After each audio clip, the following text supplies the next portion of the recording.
Good morning. Welcome to the public hearing, public meeting of the New York City Landmarks Preservation Commission for August 4th, 2020. I will call the roll. Chair Carroll. Here. Commissioner Bland. Here. Commissioner Shamir Barron. Here. Commissioner Chapin. Here. Commissioner Chen. Here. Commissioner Devonshire. Here. Commissioner Goldblum. Here. Commissioner Gustafson. Here. Commissioner Jefferson. Here. Commissioner Lutfi. Commissioner Lutfi, you're on mute.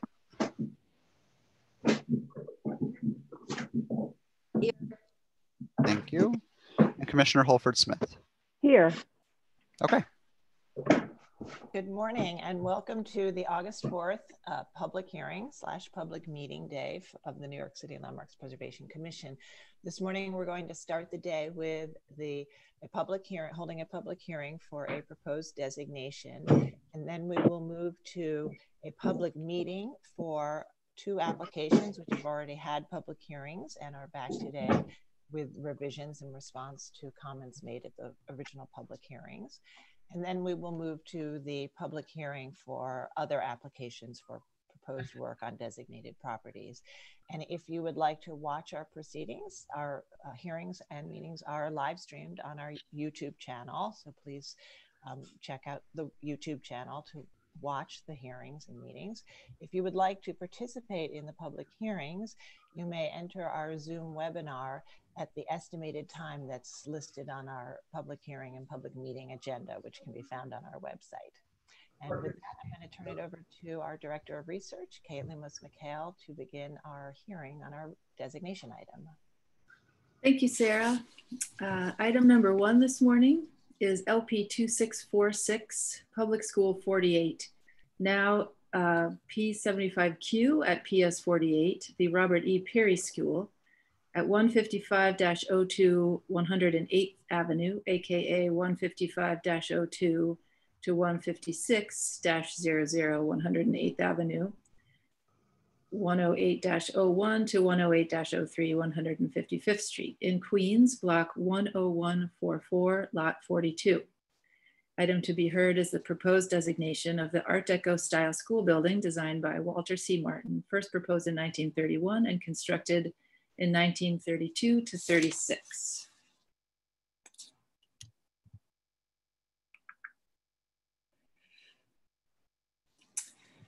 First proposed in 1931 and completed in 1936, the Art Deco style Public School 48 in Jamaica represents an extensive construction program undertaken by the New York City Board of Education to relieve overcrowding in existing school districts, to meet the needs of new growing residential neighborhoods after World War I. It is a notable design by its architect, Walter C. Martin, and an early use of the Art Deco style for elementary school buildings, demonstrating innovations in school planning and a stylistic shift away from the more traditional revival styles commonly used in the early 20th century and into the 1940s. Public School 48 is located at the southeast corner of 108th Avenue and 155th Street in South Jamaica, Queens. Jamaica, one of the 5 towns that made up Queens County prior to 1898, was a vital link between the farms of Long Island and the markets of New York. The downtown developed throughout the 18th and 19th centuries as a result of improved roads and public transportation. However, the area known as South Jamaica remained largely rural farmland until the 20th century, as shown in these maps from 1891 and 1907. And residential development remained scattered into the 1920s. The blue star marks the approximate location of Public School 48 on these maps. Plans for a single citywide school system began prior to New York City's consolidation, and a reorganized Board of Education was established in 1901 to administer the system. The prior year, the state legislature had amended the consolidated school law governing the city's schools, abolishing separate segregated schools for African-American children. By 1901, PS 48 was established in a 1-story wood schoolhouse, which had been built in 1886 as Jamaica's, quote, colored school. This schoolhouse is shown in the image on the right and outlined in black on the map. PS 48 was housed there until a new school was completed in 1936 in the location shown with the star on the map. The neighborhood's population grew in the 20th century as the former farmland of South Jamaica was developed, and a diverse working class community grew up around the area that would be chosen for the new school. Efforts to replace the old schoolhouse had begun as early as 1905, but it was not until 1931 that plans to build the new public school 48 at 108th Avenue and 155th Street were first announced. The following year, it was reported that the new school would be the first to be built along the P-type plan, incorporating an extended auditorium wing with space for more classrooms as shown in this rendering. Superintendent of Buildings, Walter C. Martin, had originally developed his P-type plan in 1930, but it appears to have been put aside until its use for the Jamaica School. Walter C. Martin served as superintendent of buildings for the Board of Education from 1928 until 1938, during which time he designed hundreds of new schools and/or additions to existing schools throughout the 5 boroughs, including 34 new elementary schools and 5 high schools in Queens alone. The Herman Ritter Junior High School in the Bronx, shown here, is perhaps his most notable building, built in 1929 to 31 and a New York City landmark. Martin's school designs were executed in a variety of styles, from Renaissance Revival to Colonial Revival to Art Deco, displaying the range of stylistic approaches to school design in the interwar period. Martin used the modernistic or Art Deco style for some large projects, such as Herman Ritter, and adapted it for smaller elementary schools like Public School 48, where his use of the style created modern civic monuments for growing communities. Constructed between 1932 and 36, Martin's design for the 3-story Public School 48 indeed imparts a sense of monumentality appropriate to a civic structure, anchored with strong corner towers and featuring vertical piers with stylized foliate capitals, creating the impression of a crenellated parapet. His use of the Art Deco style drew inspiration from industrial and commercial buildings, reflected in its large window openings, originally with awning windows as seen in the 1940 tax photo here on the right, and incorporated distinctive decorative treatment not seen on some of his other schools of the style. Drawing upon the decorative palette used in his design for the Ritter Junior High School, Martin highlighted the main facade with bicolor brick spandrels, bicolor terracotta plaques evocative of the importance of education, stylized foliate plaques atop the piers, and granite entrance surrounds featuring stylized eagles that harbor bronze doors with bronze and framed multi-light transoms. These highly distinctive decorative features set PS 48 apart from other schools of the period and style. In lieu of carving the name of the school on the facade, Martin applied stylized cartouches with the school's numerical designation, balancing them with the Board of Education seal just above the base of the towers. Prominent within the neighborhood of South Jamaica, Queens, Public School 48 has served its community for more than 70 years. Little change since its opening on May 4th, 1936. It is a highly intact example of Walter C. Martin's use of the Art Deco style in the 1930s. Its successful blend of Art Deco design elements and massing was novel for elementary schools at the time it was proposed, and it represents a significant early application of the style for New York City schools. Thank you. Thank you, Kate. Do we have any questions at this time, commissioners? All right, not seeing, oh, I see a hand raised. Yes, Commissioner Jefferson, please go ahead. Yeah, I just have one question. You know, the orange pipe on the left-hand side or right-hand side, is that when we designate a building, is that become part of it too, or is that part of the composition when we designate it, or does it get removed or changed? Well, it would be part of the landmark site that is designated. Okay. It's not part of the original or significant design of the building, but changes to it would be under the commission's review. Okay, thank you. All right, any other questions? Commissioner Gustafson.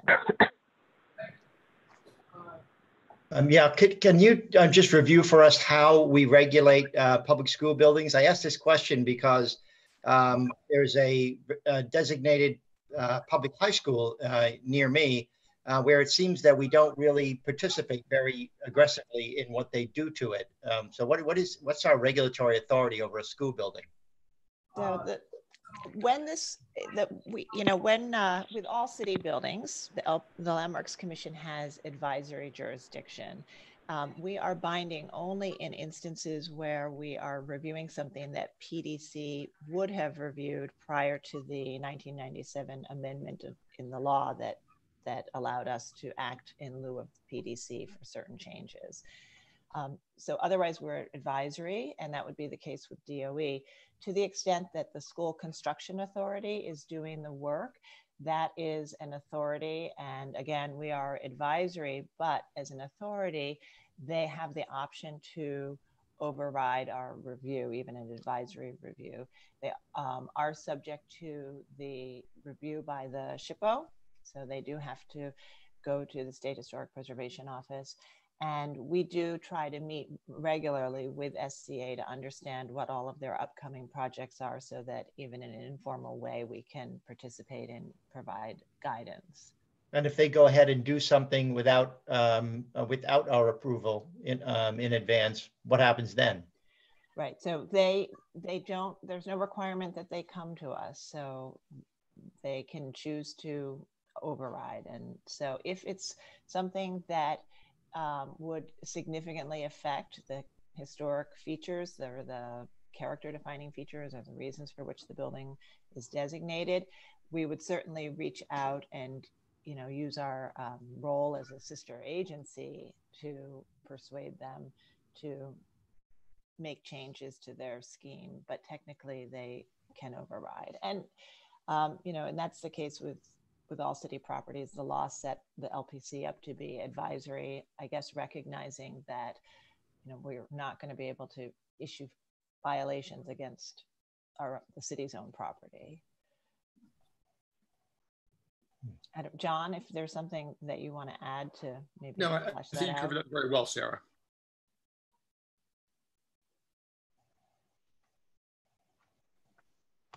Okay.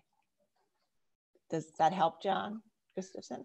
Well, it answers the question, but it does leave us with sort of a lack of authority and power to.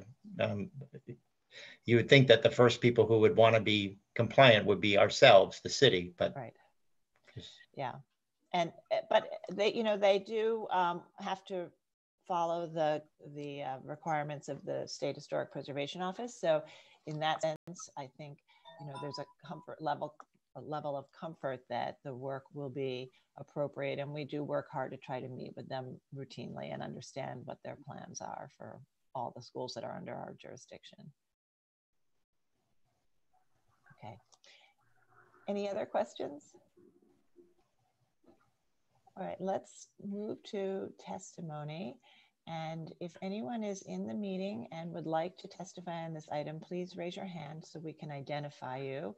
And our Executive Director, Lisa Krasavich, is going to manage the public testimony, and she will begin with people who have signed up in advance and then move to others.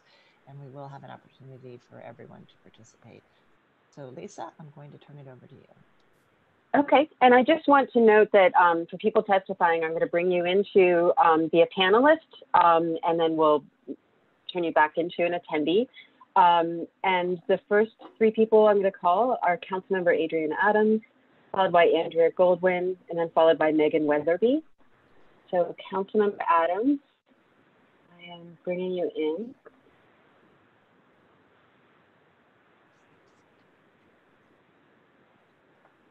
And you just need to unmute yourself, and if you'd like to turn on your camera, you can do that.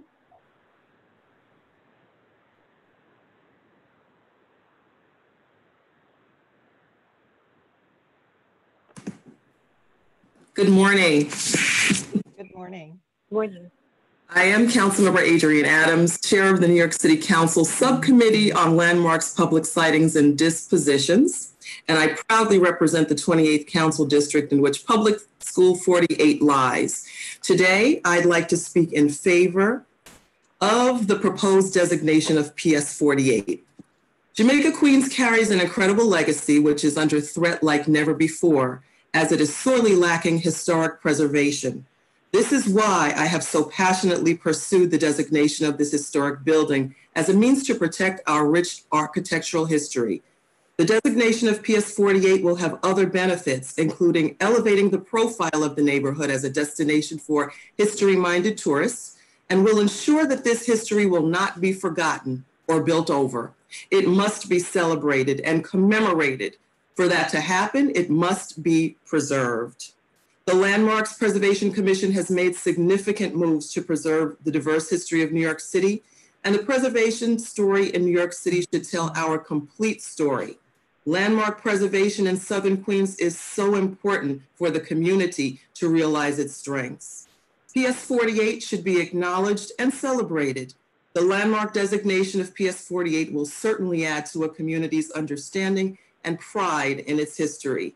I greatly appreciate the opportunity to testify today in support of this designation, and I thank you for your consideration. And I must also add, this process began over a decade ago with a request from Jeff Gottlieb, founder and president of the Central Queens Historical Association. Jeff's response to this proposal in June of 2010 was, quote, "While this property may be eligible for designation, at this time, it will not be recommended to the full commission for further consideration as a New York City landmark. The decision not to recommend further consideration is based on our current priorities and could be reconsidered at a later date should additional information about the property's significance become available." And it's signed by LPC's former director of research. Well, commissioners, I'm so happy that August 4th, 2020, that later date has finally arrived, and this designation is on the table for consideration. I thank you all very much. Thank you. Thank you very much. Okay, next, Andrea Goldwyn. And she will be followed by Megan Weatherby.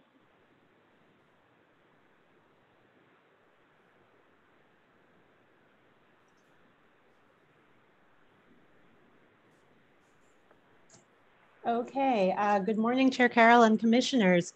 I'm Andrea Goldwyn, speaking on behalf of the New York Landmarks Conservancy. The Conservancy is pleased to join elected officials, neighbors, and advocates to support designation of PS 48. This school merits designation for its impressive architecture and its place in New York City history and its community. The monumental Art Deco building was part of the portfolio of Walter C. Martin, Superintendent of Buildings for the Board of Education, for 10 years, starting in 1928. He followed his predecessor, C.B.J. Snyder, in designing some schools in the revival styles, which were Snyder's hallmark.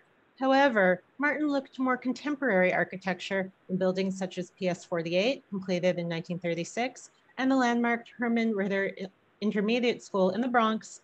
Sidebar, a restoration of that building received the Conservancy's Moses Award in 2008. PS 48 is also eligible for listing on the state and national registers of historic places. PS 48 was one of several new schools in Queens built in the first part of the 20th century as transportation improvements encouraged a population influx into areas such as South Jamaica that had recently been farmlands. The streamlined structure with its industrial influences replaced a wood schoolhouse, signaling the rapid urbanization of this area. The intact PS 48 is a neighborhood landmark. We appreciate the stewardship of the School Construction Authority in maintaining this property and the Landmarks Commission for recognizing its significance. This is an important designation for a Jamaica community that is underserved with landmark protections. And we, like Councilmember Adams, hope that it will be the first of many more. Thank you for the opportunity to express the Conservancy's views. Thank you very much. Okay, Megan Weatherby will be next. and followed by Simeon Bankoff here.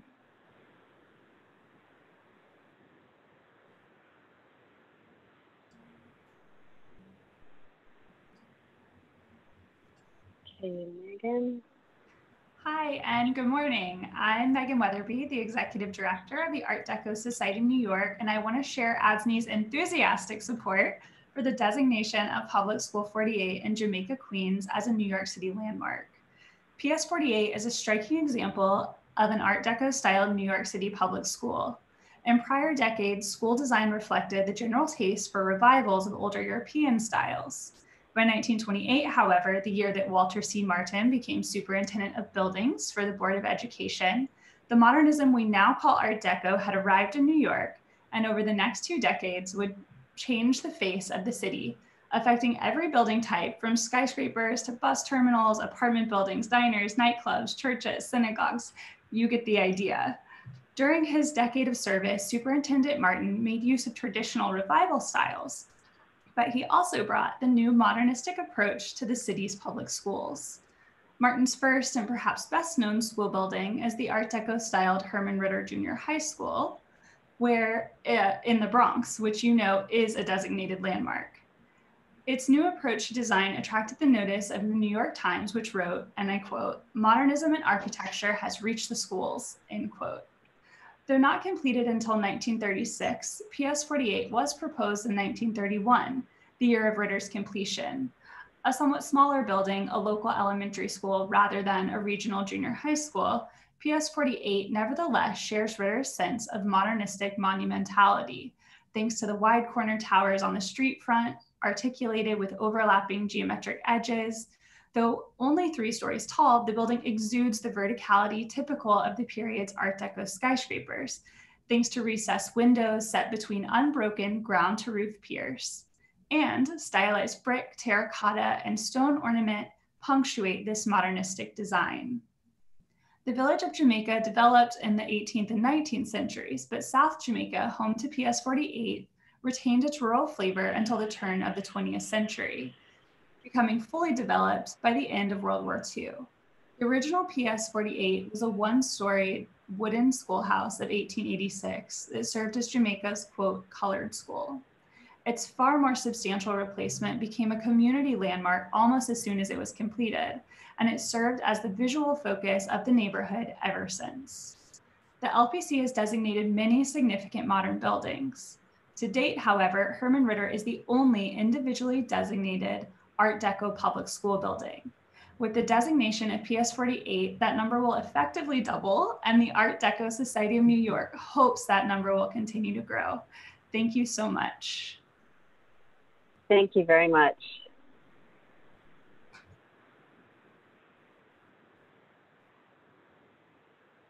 Sorry. Okay, so just as a reminder, if you'd like to testify on this item, please raise your hand. Okay, Simeon.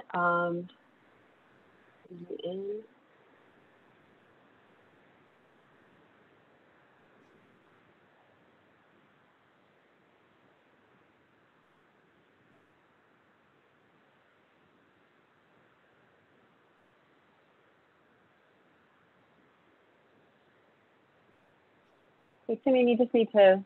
There we go. How are we? There we go. Sorry, I'm having the usual problems. Good morning, Simeon Bankoff, Executive Director of the Historic Districts Council. PS 48 is one of the 24 schools constructed in New York during the 1930s as part of the Public Works Administration program. All the schools were built on city-owned property, with the federal government providing $25 million in funds for their construction. These schools provided 50,000 new seats and were designed in an array of architectural styles to, quote, relieve the monotony of standardization and thought to be of educational value to students of art and literature. The first of these federally funded schools to open was Bayside High School in Queens, which is still extant. PS 48 followed the basic program of all public schools built in New York City during this era, with a focus on modernization and thrift. Cornices and ornamental projections were eliminated from designs to save costs on copper flashing, which these features required. This, quote, so-called modernistic style of architecture, as the New York Times described it, embodied a singular adherence to simplicity. The style is evident in PS 48, which is a rectangular symmetrical building with sparely applied ornament. The ornament is concentrated at the entrances, with door surrounds of flattened eagles separated by stylized anthemiums, surmounted by a dancette chorus. At the west end, the first floor spandrel above the entrance features a terracotta panel of a book depicting knowledge radiating light. The west and east sides of the school feature rondelles of stylized PS 48, the New York State seal, and a book and torch surrounded by laurel wreaths. The building terminates in piers of decorative terracotta capitals and quintessential Art Deco frozen fountain motifs. The architect of PS 48, Walter S. Martin, is also the architect of the Board of Education. Martin designed dozens of schools during the Great Depression, both as a part of the PWA, school building program, and for the LaGuardia administration. In addition to the schools built for the federal government in 1936, Mayor LaGuardia allocated $25 million of the city's capital budget to construct schools in Queens to alleviate the present congested and overcrowded conditions in many sections of the borough, which necessitated triple sessions in some schools, if one could imagine such a thing. HCC encourages the Landmarks Commission to examine the vast portfolio of Martin's schools and prioritize more for designation, especially the Samuel Gompers Industrial High School in the South Bronx. Most of his schools are extant and survive in high degree of integrity, like PS 48. Martin is the CBJ Snyder of the New Deal, and his legacy should be preserved. Thank you. Okay, thank you. Okay, I don't see anybody else with their hand raised. So I think that's all the testimony. Okay, thanks. And Rich, have we received any written testimony? Yes, we've received 2 letters in support. Okay, thank you. Okay, commissioners, any final questions? Okay, Commissioner Devonshire, please go ahead.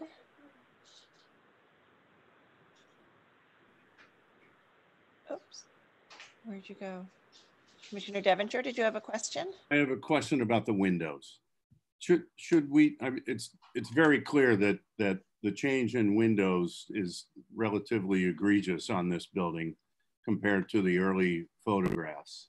Should we or can we somehow in the designation, I know Kate said it was largely intact, but with those windows, which really are heavy and clunky, it's far from intact. Should we or can we somewhere in the designation note that the windows have been changed so that if it comes up again for work, it's easier for us to perhaps guide them back to the original window configuration? I'm thinking about the Demarest building, which was turned down because of the change in the windows, and this to me is on the same level of change that occurred on the Demarest building.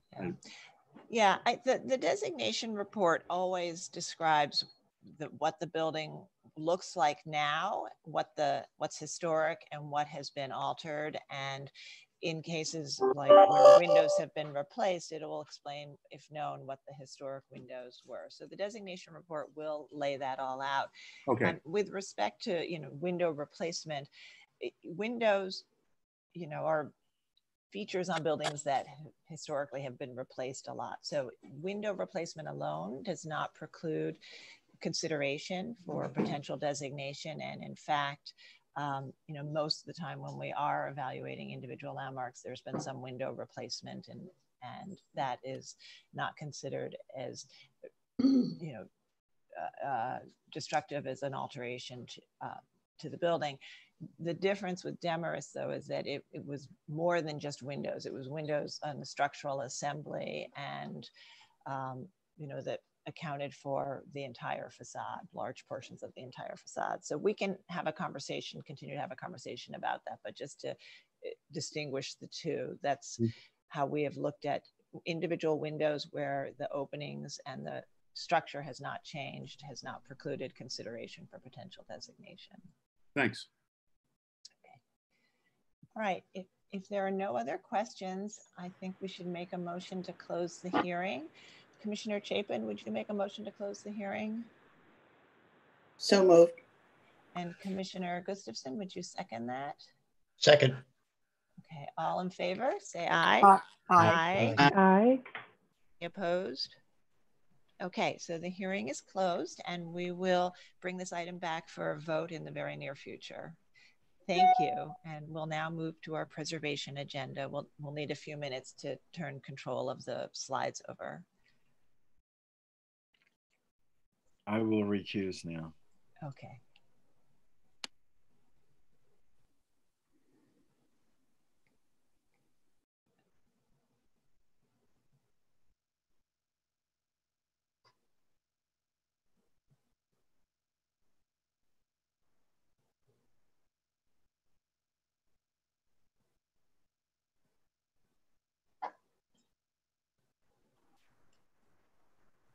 Okay, good morning, everyone. I think we have our applicants in the webinar, so I'm going to go ahead and read this into the record.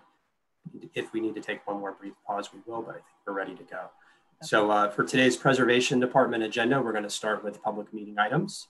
The first one is item number 1, LPC 20-09702, an application for a certificate of appropriateness in the Borough of Brooklyn, block 2111, lot 40. 130 St. Felix Street in the Brooklyn Academy of Music Historic District. This is currently a vacant lot and the application is to construct a new building. This was last presented at the public hearing of June 23rd, 2020, and no action was taken at that time. And please note that at that public hearing of June 23rd, most commissioners indicated potential support for a tall building on the site. However, all felt that the bulk of the building should be shifted towards Hanson Place, further away from the smaller scale buildings on St. Felix Street, and that the height should be reduced to be noticeably lower than the primary shoulder of 1 Hanson Place.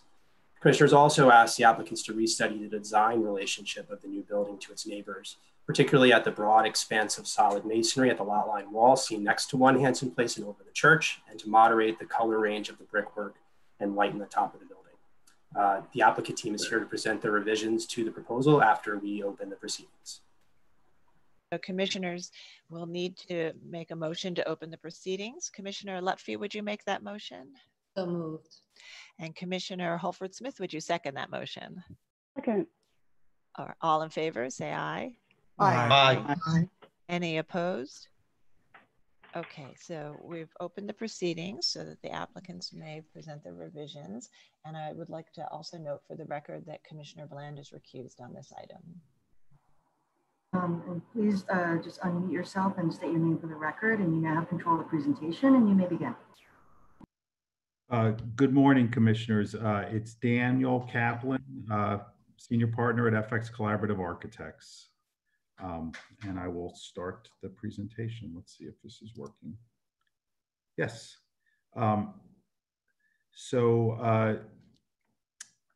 As Corey noted, we received some very constructive input at the last hearing. We've summarized it in the next slides, and we want to go through the point by point and how we've changed things. On the right is the previous submittal proposal. So that there was, we also went back and listened to all the Zoom recordings of the Zoom and so forth. So that was very helpful as well. There's a sense that there may be amenable to a taller building at this location of the district at the edge near the other 2 taller buildings in the district. However, really needed to move the massing from St. Felix to Ashland Place, reduce the height as Corey noted, so it was noticeably lower than the shoulder. The St. Felix frontage should be more townhouse scale, or the highest would be BAM scale. There was some concern in testimony about blocking the rose window at the apse of the church, and that the 2-story high base was preferred on Ashland. In terms of the architectural articulation, the planes on the building that we had in the previous design was deemed as too strong. There was a suggestion of moving the core north to open up the south and make more fenestration, simplify the material, too dark, too mannered, quieter was the direction, and concerned about the service entry being located also on St. Felix. So in our response, the revised design, we've pushed the tower 30 feet towards Ashland and away from St. Felix. We've reduced the tower height by 2 floors and 20 feet, 2 floors of One Hanson, 20 feet lower. So it's clearly differentiated and subservient. By moving the tower to the west, we've created a lower scale along St. Felix. The revised massing no longer blocks the rose window, and we've incorporated a 2-story high street wall on Ashland, which we'll share with you in a moment. From a design point of view, from an articulation point of view, we've abandoned the 2-flavor approach where you had planes and piers, and really just focused on the piers and use that as a device and a vocabulary to deal with the various conditions of the site and the project. So we have not differentiated party walls from, let's say, from street walls. We looked, the core relocation on the north does make a lot of sense and opens up windows to the south. We've reduced the gradient from 8 colors to 5 in a much tighter range, which helps. And we've relocated the service entrance to Ashland. So just I'll go through some massing and then I get into the architecture. This is an aerial of St. Felix in the foreground. The Brooklyn Music School addition forms the base of the building. There's an initial 20-foot setback and a second 20-foot setback, creating a 40 feet off of St. Felix, pretty much in the depth of the existing townhouses. We've also set the building back from the south, preserving the One Hanson view easement. And then as the building evolves further, multiple setbacks push the energy, the visual energy and the massing towards Ashland and away from St. Felix, and you'll see that in some 3D views. From the Ashland side, this is Ashland, One Hanson, Bam Fisher. We've created a 2-story high street wall. There is a well here that's for the emergency generator easement for One Hanson Place. We then made set the tower back 28 feet and 18 feet in this bay window, if you will, that maintains the return of the visual, maintains the return of One Hanson Place in view, allows for the emergency generator, and really creates a very nice, sort of pulls the building away from One Hanson. In plan, Ashland is to the left, St. Felix is to the right. You see that what I was just talking about in plan, maintaining this return of One Hanson. And as we get into the views of the setback, you'll see why that's important. 18 feet and an additional 10. The core moved to the north, 40 feet from St. Felix and 24 feet away from the church itself. So it's a truncated L that basically steps towards Ashland. As we previously put forth, our thesis, we still believe in our thesis of the block, which has these 2 worlds, a sort of more ivory cream color world and a more brownstone world, and really merging those 2 together so that we create this sort of subtle fade of a building from bottom to top, which has the virtue of creating its own identity on the skyline vis-a-vis One Hanson, so it doesn't read as an addition, its own identity vis-a-vis the church, but has the advantage of creating a more direct relationship coloration-wise with the school, which I'll get into in a moment. We also look to the architecture, the Art Deco architecture of the tower with its A-B rhythm, although the revised design has a less literal interpretation and there are narrower and wider piers that respond to this A-B rhythm and really a series of setbacks. As the vocabulary of the building, picking up on the sort of vertical Art Deco architecture done in a more modernist way with vertical piers and deeply recessed glass so that you have a lot of materiality, but there's a nice balance between glazing and materiality. And at the base of the building, introducing glazed terracotta in a scalloped form to relate to the civic nature of the block. We also took great care in the north wall and looked at precedents where it's on a lot line condition, and noted other taller buildings where this is in the city where this condition is treated.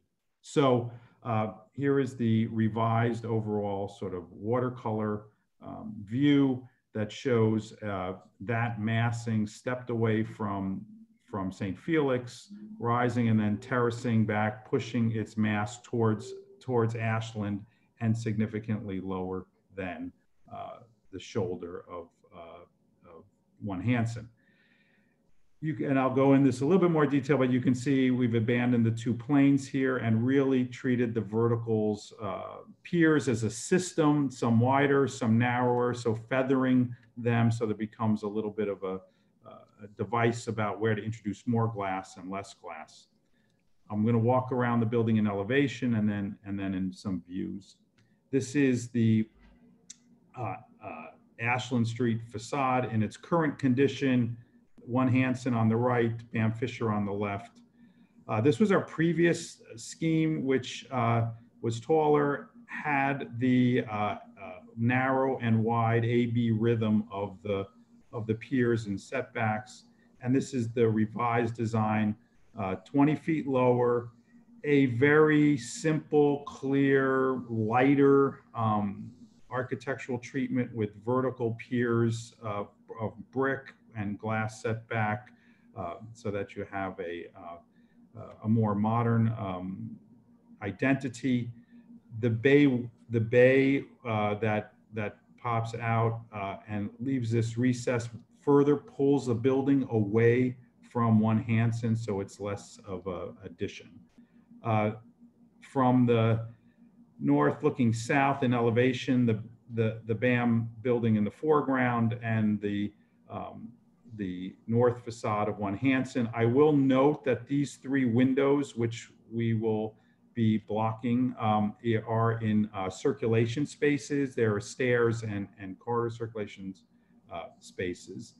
This was our previous design with the mass move to the east, and our proposed design with now the mass move to the west and stepping up. Here you can see some of the architectural device of the vertical piers, where they start out 2'8" and feather down to 1'4", so that at the tops and the corners you get a little bit more openness, and then slowly and gradually, almost like an accordion, pulling those piers together at the core, so it's not a totally distinct expression, but really a natural evolution. And then finally, giving way to the bay window that sort of pops out onto Ashland Place. On St. Felix, and you're going to see some more views at the street of this, but the church, the site, BMS, a gap between BMS and Brooklyn Academy of Music. This was our previous design with this 2-story street wall and a 15-foot setback that went up about 82 feet. And then the proposed design lower. This is now 40 feet setback. And again, you can see the same device of something that goes from a little more solid to a little bit lighter as it gets higher in terms of the amount of glazing. Finally, the south elevation, the existing condition, the church on the right, 1 Hanson at the left with its arched entry. This was the previous design and the proposed design. And again, you can see the elimination of this, I'll just go back, of this darker, heavier plane. B, the general massing pushing away from St. Felix, and C, the composition of the vertical piers, brick piers that then get narrower or feather as they get higher and further away from the One Hansen Place. In terms of contextual views, I'm going to go through a series of these. The first is Flatbush looking north, the current condition. Our previous condition, this was in the input from the commissioners was especially deemed to be damaging to the image of One Hansen, and the proposed a little closer, the proposed design, which again is setback from St. Felix, pushed towards Ashland, and then really the setbacks make it subservient to the mass of One Hansen. Well, 4th Avenue looking north, current, previous proposal, new proposal. You see the shoulder here, even in perspective, that this is really then minor, and also in coloration and in glass treatment clearly does not feel like an addition. From Ashland looking south, BAM, corner of BAM, One Hansen Place, those were the windows I was referring to as where the stairs are. There are two sort of side walls here, and then the setback at the top. Our previous design and the proposed design. So you see that this sort of profile is intact. The core wall, the bay towards Ashland, and then the sort of subtle according of the piers. From Hansen Place, looking west, the church, the east side of One Hansen, the previous design, and the proposed. A little closer. Again, idea of this device of the vertical piers, the glass setback, 1 foot, 10 inches from the face of the masonry, so that you really get a real reading of solidity, and then slowly giving way to more openness. The higher the building gets and the further away it gets from One Hansen. This is Flatbush proposed, current proposal with an A-B rhythm and sort of more feeling like a direct relationship, and the revised, which is just much more clear, modern expression, still with the coloration in harmony, but its own identity separate from One Hansen. We were asked to include a couple more views so from street views. This is Lafayette looking south, Brooklyn Academy of Music, a little bit of Brooklyn Music School here, the top of One Hansen. Previous design and proposed design. So you can see the advantage of the 40-foot setback, and then the 12-foot series of 12-foot setbacks, really putting the visual energy back towards the clock. The other way, the other end of the block, looking north on Hansen Place, the church, the row of townhouses, the school, Brooklyn Academy of Music, previous design and proposed design.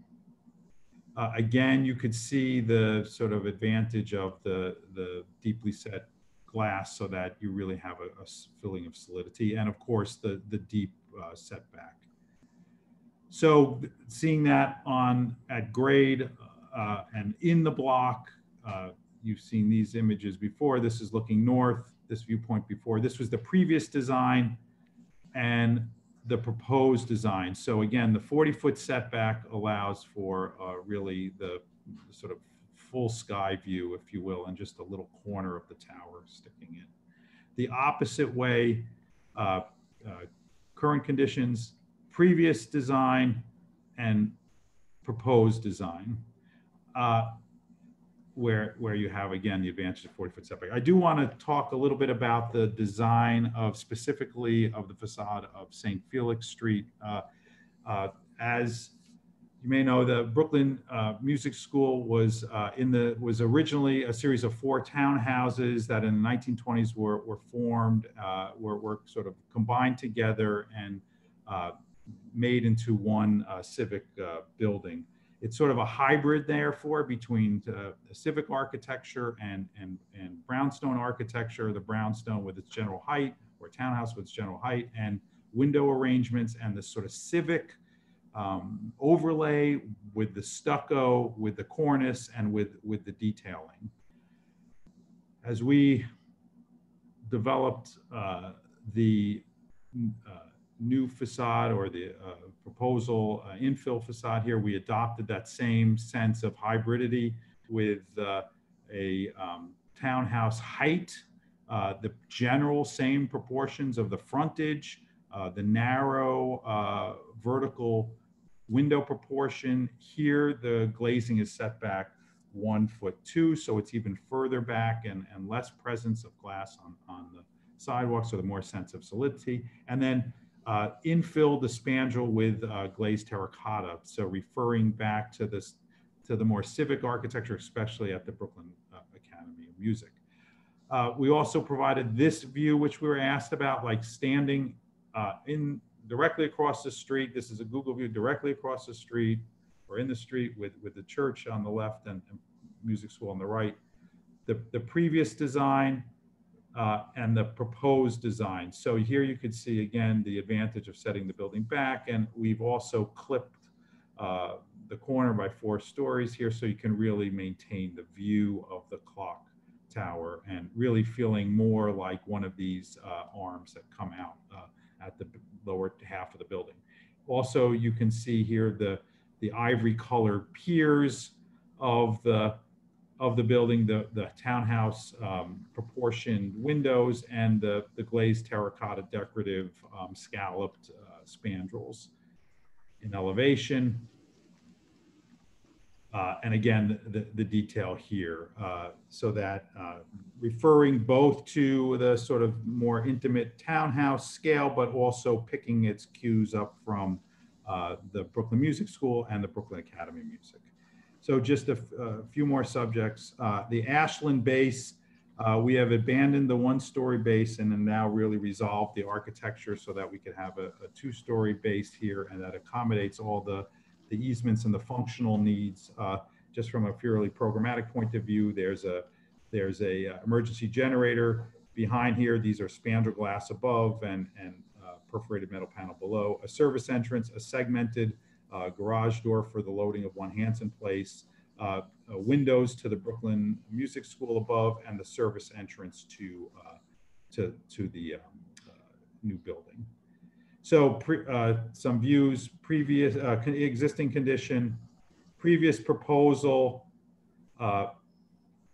new proposal. Again, the emergency generator really treated as an architectural screen wall with shadow boxes above, metal panel below, an egress door, the segmented garage doors as a perforated metal panel with a decorative pattern on it to give it some scale and texture. The vertical ivory colored piers with the scalloped terracotta spandrels, and then the windows to the Brooklyn Music School. From the other direction, current conditions, proposed, previous proposal, and current proposal. And here you can see that the building being stepped forward, at the tower above with its lighter architecture, and then 18 feet forward is the street facade. Materiality and details. This is our previous palette. We had 8 colors of brick. We really reduced that down to a much subtler palette. This has 2 advantages. One is less striking, less strong, a little less mannered, but also over a similar height, a little bit less, we're able to gradate in a much more gentle way. So it's less stripy. This is the other materials, basically limestone base, which picks up on both on One Hanson and the Brooklyn Academy of Music with granite shoe, the glazed terracotta accent, the perforated metal panel. The metal color is sort of a warm pewter that works with the brick, and then a neutral glazing. Here you can see the what I was discussing before about the gradation being on a sort of more gentle way in terms of before we had seven tighter transitions. Now we have 5 larger transitions, so allows for a more simple, less forced transition. Also, as I said before, you can see the device of the vertical piers here. Some more details of the coursing. Just a few things on the detailing of the windows. As I have been discussing, we are proposing this system of vertical piers that are basically 2'8", and then on the wider and 1'4", and then sometimes step or feather so that they narrow, and that basically this device allows us to tune the facade to where it's appropriate to have more glass or less glass. As I also noted, the glass is set back 10 inches, so there's a deep return, so that when you view the building obliquely, you have a sense of its stability and solidity. As the piers get closer and closer together along that north wall, we basically maintain that 2'8" rhythm of piers or system of piers and transition from a window to a metal panel where there's the solid core. And then at the top of the building and at the Ashland side, it's a thinner 1'4" pier in a vertical mode. So just in conclusion, and the whole team wishes to really thank the Commission for its thoughtful input. It truly has improved the project in our minds, and we believe that the revised proposal is appropriate and really indeed will be a positive addition to the historic district. One, the massing is subservient and deferential to One Hanson Place. The height at 23 stories is, significantly less than the 41 of One Hanson Place, and a bit more than 67 Hanson at 15 stories that are also in the district. The height of the building, of the proposed building, is roughly half the height of One Hanson Place. Secondly, on St. Felix Street, the increased setback really creates this townhouse scale, and the facade has really been developed as a thoughtful take on a sort of townhouse civic hybrid. And then finally, the architecture, while maintaining its general interpretation of the Art Deco vertical mode, does not feel like an addition to One Hanson Place. It's quieter, it's simplified. There's a single vocabulary of vertical piers that worked its way around the building, dealing with different conditions, and again, has this contemporary but take on the Art Deco vertical high-rise architecture. So with that, I thank you, the team thanks you, and we look forward to answering any questions and to listening to your reactions. Okay, thank you. And we do have a question. Commissioner Goldblum, please go ahead. Thank you very much for your presentation. I just wanted to ask you about the St. Felix Street streetscape, and specifically you're thinking about the entrance to the music school and how that relates to the block. It's a full height entrance, and it kind of sets back a little bit from the facade. Help me understand how that decision process works and how you think that fits in with the block. Thank you. First, let's go to the overall elevation of the block. I think it will be helpful. Okay, so there, first, in terms of the vertical division of our proposal, which is basically, let's say, 3/4, 7/8 masonry at the property line, and then there's a hyphen in between, a gap, transition between the existing and the proposed. So we felt that that dimension, and that dimension were more in harmony. And then this gap or hyphen worked with the gap that's between the Brooklyn Music School and BAM. Also, it's worth noting, and I'll show you this in perspective in a moment, that the buttress or this portion and really the whole facade of one of the church comes out to the property line. The face of the Brooklyn Music School is set back about 4'6" from the property line because it used to have stoops as it was a series of townhouses. So I will go to that view. So the idea behind the entrance, so here so from the property line in is 4'6". From here, it's at the property line in coplanar with both the church and also with BAM itself to the right off the screen.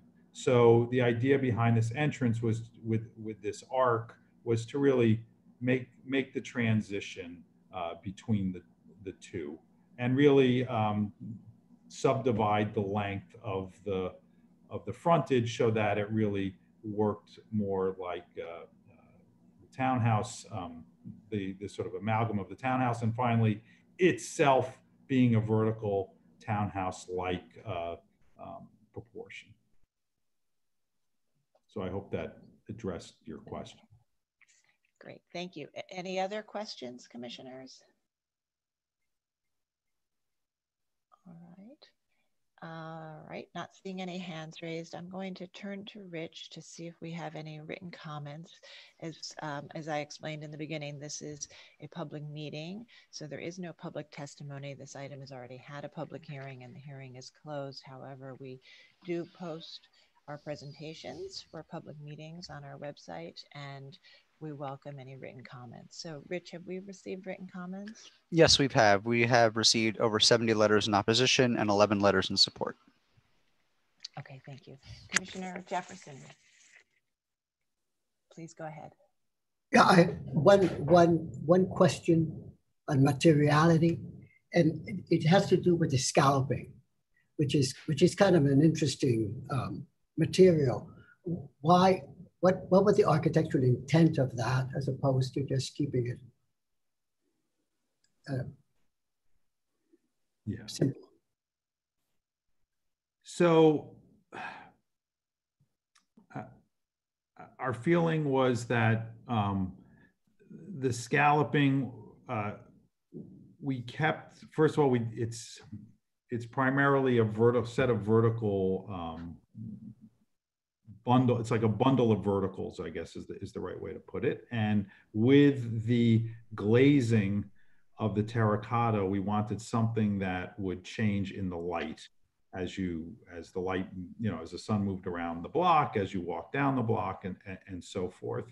And the scalloping basically provided that. It also had just a bit more of a decorative, lyrical feeling than when we looked at it in the squared off mode.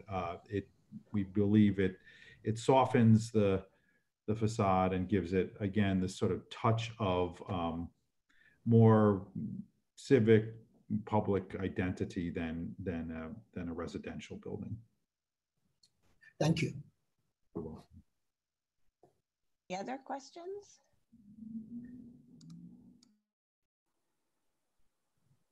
Okay, not seeing any questions. I think we can move to our discussion, and I'm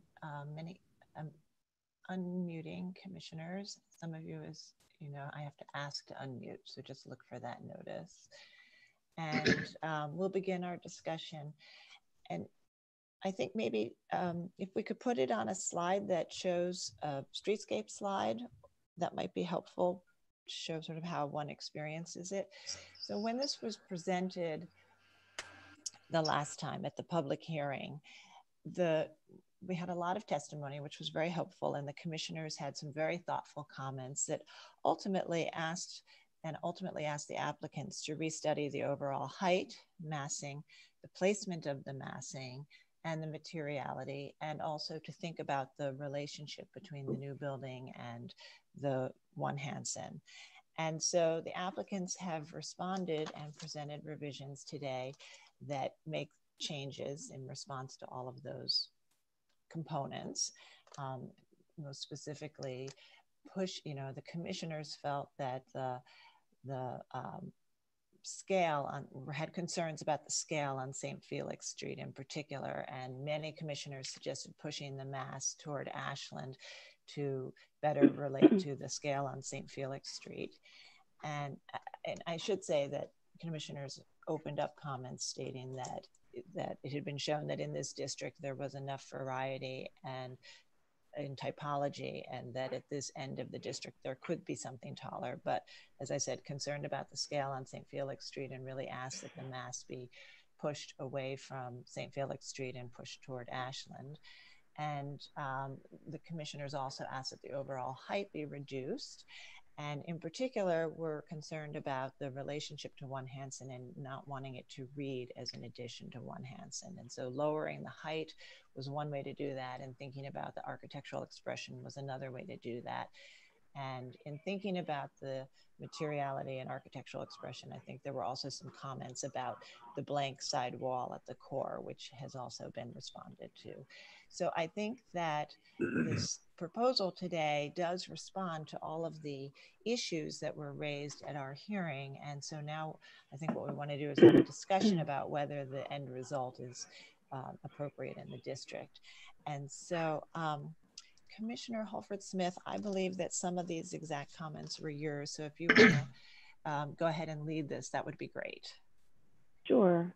I want to thank the applicant for listening to all the testimony, and it was quite a lot of testimony to listen to, and the comments of the commissioners. And I think that what they have come back with is a much improved proposal. I think it's much more contextual and fits much better in with all the existing buildings, which is obviously a challenge to span the lower scale of St. Felix to the higher scale of the One Hanson Place. One of my concerns had been the ombre, the very dark coloration, and lightening the color palette. I think it's helped quite a bit. And I appreciate the moving the core to the other side of the building allowed for a more regular facade overlooking the church. And so I think that was quite successful. Obviously moving the mass over to Ashland was a big improvement as well. I think overall this is fairly appropriate. The one thing I'm still finding a little bit maybe not as successful is something that Commissioner Goldblum asked a question about, which is the entrance to the school, which I understand the concept of trying to make that more like a townhouse scale and size, but it seems a little out of place with its majority of glass at that location. But I think in terms of the massing and the overall fenestration pattern, that it's inappropriate. Commissioner Chapin? I also want to thank the applicant for thoughtful changes and being responsive to the commission's concerns and the testimony. Also Commissioner Goldblum, who first, I think, suggested moving the massing, which is the major issue here, even more than the most. There are many issues that we had. So moving the massing toward Ashland, I think, has been very successful, and lowering the terracing the building and altering the planes so it does not compete with the tower was very important, and I think has been successful. The setback and lower street frontage on both street fronts, and has created a better relationship with the street, and the view of the rose window, which I considered a significant issue. I'm glad to see that that is available in the new proposal. Also, changing the coloration has really helped, along with changing the planes of the facade and the setbacks, to really make the building, as the applicant stated, more subordinate to the tower. And I think that that's very important. Personally, I think I'm really okay with the entrance. I was interested in the question Commissioner Jefferson raised and the way that the architect responded to it. And I actually, I could approve it as presented myself, but thank you. Commissioner Goldblum. Hey, I echo my colleagues' thanks for the visions. It was a much more successful presentation. I'm usually very skeptical about mid-block towers that rise in a place where towers usually don't rise in the typology of the city.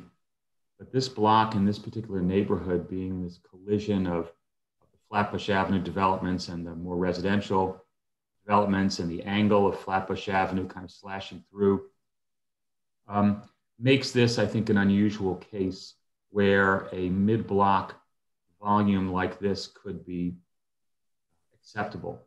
I also think that usually when we talk about these mega high-rises in low-rise districts, we often hear talk about how you dissociate the mass of the tower from the streetscape.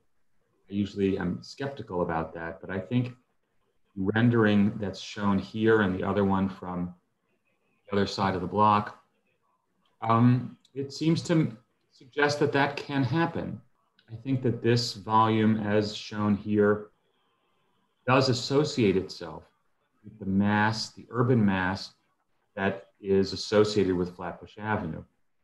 So I think that in that regard, it is successful. It leaves the streetscape, residential scale of the streetscape alone.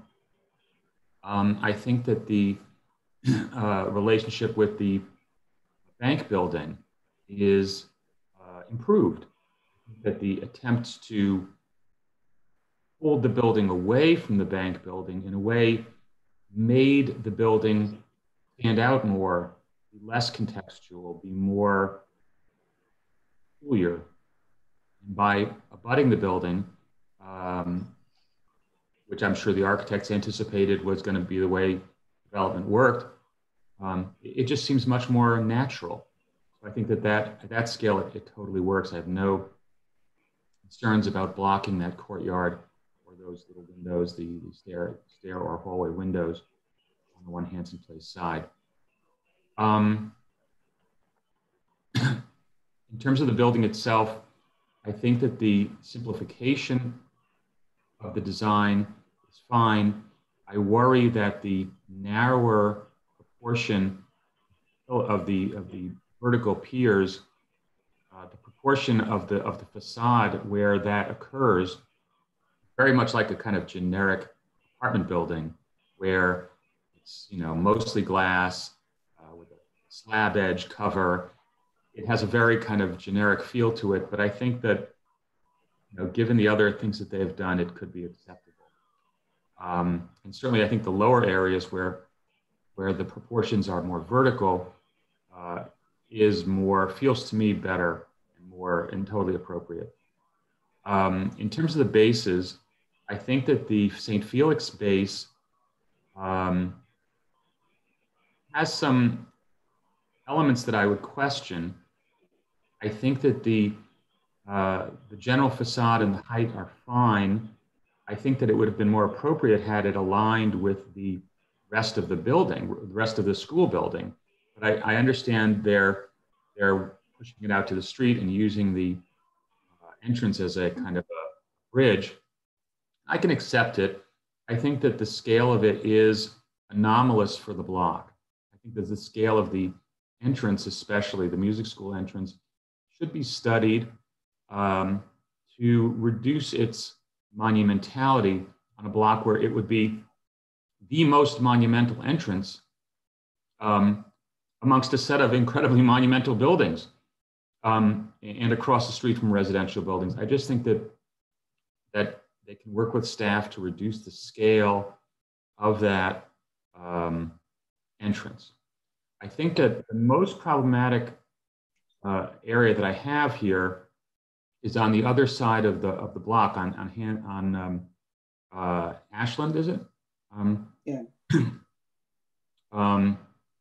If you look on the Ashland side, the transposition of the St. Felix facade to that side really, to my view, is a miss.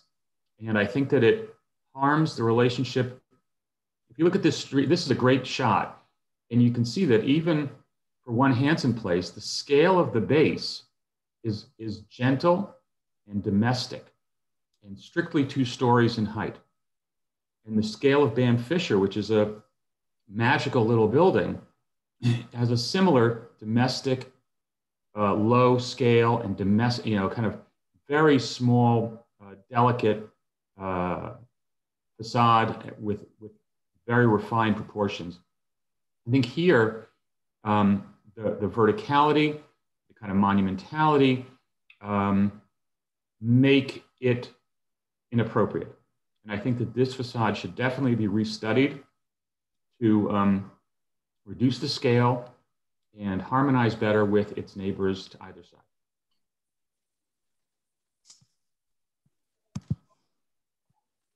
Senator Devonshire. I appreciate the changes that the applicant has made in response to our comments the last time, and I can approve it as presented. However, I agree completely with Commissioner Goldblum's comments about the Ashland Place facade. There just is something about that. It's almost a crenellation. The vertical masses going up creates a crenellation that just juxtaposed to the other buildings on this block is really sort of off-putting. And I would suggest that they rethink that, perhaps working with staff. Okay. All right, Commissioner Chen. Yeah, I was not able to be present at the last hearing, but I think it is a credit to this commission. I think based on the suggestion, comparing the before and after, this is a vast improvement in preservation, especially creating that buffer between the rose window and eliminating that blank wall. I think that's very, very successful. I also echo, I think, agree with the comments of the commissioners. In terms of Michael Goldblum, Commissioner Goldblum's suggestion, I also was troubled at the base, but not so much in the way that he was looking at it. I was looking at the base, the very ground floor, the large rectangular cut opening. As he was speaking, I'm thinking about that you have a very monumental building at the back. So the base, in proportion to the tower, obviously we're looking at the street level, but in proportion to the tower, the base needs to be at a substantial height. It cannot be just, I have a 1 level building, but I do agree, I do see his point. And I do agree with his comment about maybe the applicant has done a great job in improving compared to the last one. But I think in this instance, this facade could be restudied a little bit and refined and work with the staff. Okay, all right. Commissioner Lutfi. Yeah, I also want to thank the applicant. I think for listening to us and other comments that they received at the last hearing. I was a little skeptical about how they were going to make it work, but there are many things about this new version that are extremely successful. It's very important that they took some height off the building. I think it not only brought the scale down overall, especially on a street, St. Felix Street, and on one side of the street on Ashland Place that doesn't have a lot of scale. I just think it helps it fit better within this envelope. And the fact that they shifted the bulk of the building to Ashland also tucks the building in a little more neatly on St. Felix Street. I also think the way they handled the setbacks was very important. At the base of the building on St. Felix Street and then further up, so that it does not compete with, in addition at the base, so that it doesn't compete, significantly with Williamsburg Savings Bank building. I'm actually, you know, I was very worried about St. Felix Street. I'm not having a problem with how the building is working at the base. On the south side of the street, it's a little bit of a mishmash architecturally and in terms of height and setbacks.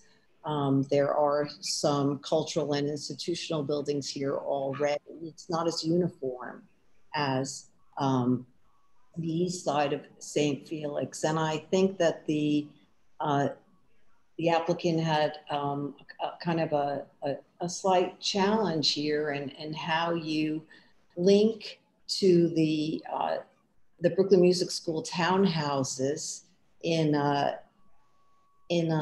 you know, a way that it's clear that they are connected, but at the same time architecturally enable that entrance to somehow turn and work with the entrance to the residential base of the building. And I think it's very successful. So I don't have a problem with it at all. I also am happy that the stained glass window is no longer covered. On the Ashland Street side, I think that shifting the works also very successfully overall. I do happen to agree with both Commissioner Devonshire and Michael Goldblum that there is a little bit of a disconnect between the way that these three buildings work together at the lowest level. And I think that could be restudied so that the transitions make a little more sense. I still am sad that, you know, the view to the building from the south is the view to the Williamsburg Savings Bank building has been compromised. It's not as bad, but I feel like it has been engulfed, and I, you know, I mourn that a little bit. But overall, I think that the applicant has done a very good job. I also think reducing the gradations in the color has made, you know, has made the look of the building more successful. That's it. Commissioner Jefferson. I think the scheme is much improved, and I think it's appropriate. On this particular Ashland facade, I could see where on the urban level, it could be perhaps more kinder, not as dominant, so to soften it up somehow. And perhaps a clue for that would be the existing building on the left-hand side, and just the vertical, so insistent and so dominant that maybe if they were softened in some way, would make this a softer facade, a softer transition. That's my comments. Commissioner Gustafson. I guess appropriate that I'm the last one going here. Or next to last, I guess. I think I'm the tail wagging the dog here. My concerns the first time around are similar to now. That is to say, they're more fundamental than the concerns of my peers.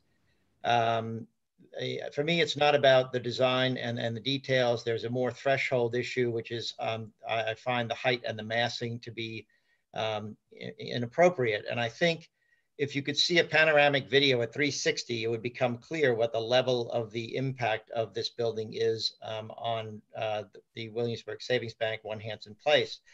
I think I echoed some of the commentary from the people who testified. This building is alien to the district. Because of that height and massing. It ruins the memory of the architectural drama of the Williamsburg Savings Bank, and it's shoehorned into what is not a skyscraper district. I think it quite clearly undermines the historic sense of place of this terrific little district. It is rare, I think, that a single building means so much to a neighborhood and to a borough. And I mean that as a landmark in the lowercase L sense of the average person and the uppercase L sense that we have here as professionals. I think it's I do appreciate the effort that went into this. I think it is a good building and the applicants made a strong effort, but I still continue to believe that it's in the wrong place. Thank you. Commissioner Shamir Baran. Thank you. I agree with many of the comments that have been made. Specifically, though, as it relates to the Ashland side and the impact on One Hanson, I think that an approach that might resolve at least what has been my concern, the concern that that the building hides, covers, and sort of erases the notch in the Hanson building that houses the lot line windows. And I think that if the building on the new proposal on Ashland were to set back even further, I would say at least 2 bays. Currently it has that kind of the glass bay and then the 2 masonry bays, 2 or 3, it would make an enormous difference so that we could continue to see One Hanson's, again, notching, not fully, let's say, exposing the lot line windows, but setting back substantially so that we understood the kind of the crenellation on One Hanson. And otherwise agree with a lot of the comments. Thank you. Okay, thank you. All right, thank you, commissioners, for your thoughtful comments. And I think that where we are is we have most commissioners supportive with the condition that the applicant continue to look at the scale of the entrance on the entrance itself on St. Felix Street and the scale of the base on Ashland Street, and to soften that and help with the transition to its adjacent neighbors. So I think with those modifications, we do have an approval here. So Commissioner Holford Smith, since you started this, can I ask you to make that motion? And we'll see where we are. Sure.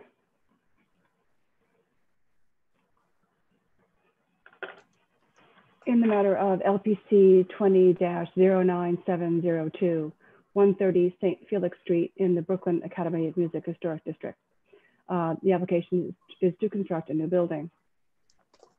I note that while much of the Brooklyn Academy of Music Historic District is comprised of 3- and 4-story row houses, this particular block within the district is unique in exclusively containing buildings of larger scale and institutional uses, including the Brooklyn Academy of Music, the Bam Fisher Building, the Williamsburg Savings Bank Building individual landmark, the Hanson Place Central United Church, and the Brooklyn Music School. I recommend approval with modifications, finding that the new building will fill a vacant through block site with frontage on St. Felix Street and Ashland Place, completing the streetscape on both blocks. That the block features a variety of building heights and types and is uniquely composed of institutional structures within this historic district, including on St. Felix Street, the Brooklyn Music School, combined row houses, and the Central United Church, and on Ashland Place, the Williamsburg Savings Bank Tower, and BAM. Therefore, the transitional nature of the lot enables the new building to participate in a larger scale. That the massing and placement of the building on the lot will include multiple setbacks that reduce its bulk as it rises, with much of the upper floors situated adjacent to the back of the bank tower, thereby preserving views of both the bank tower and church, while resulting in a harmonious composition. That the overall height of the new building will be significantly below the first major setback of the bank tower, maintaining that building's visual prowess and primacy in that streetscape and in the historic district. That the first setback on St. Felix Street will align with the height of the row house of the Brooklyn Music School, and the curved footprint arcing from the street plane of the music school to the plane of the church facade will create a harmonious transition between the music school and the church. That the depth of the lower setbacks will approximate the depth of the music school row houses, allowing the tower portion of the building to read as a separate entity, deep within the block, and supporting the row house scale of other portions of St. Felix Street. That the proposed contemporary design of the new building's skin with its weaving of materials will reflect the layering of old and new buildings of various periods, scales, and styles found throughout the historic district. That the subtle color gradation rising from a light brick and terracotta base to darker colors at the crown will harmonize with the lighter masonry of the historic skyscraper and darker masonry of the historic church. That the painted metal slab edge spandrels above the base and metal single pane tilt and turn windows, while not typical of the district, will provide a counterpoint to the liveliness of the patterned brickwork. That the vertical piers with horizontal edges complement the vertical rhythm and step profile of the Williamsburg Savings Bank individual landmark. That the presence of a masonry mechanical enclosure with painted metal fins screening louvers will cleanly conceal the mechanical equipment and will recall Art Deco style skyscraper terminations, in keeping with the special character of the Art Deco neo-Romanesque Williamsburg Savings Bank Tower.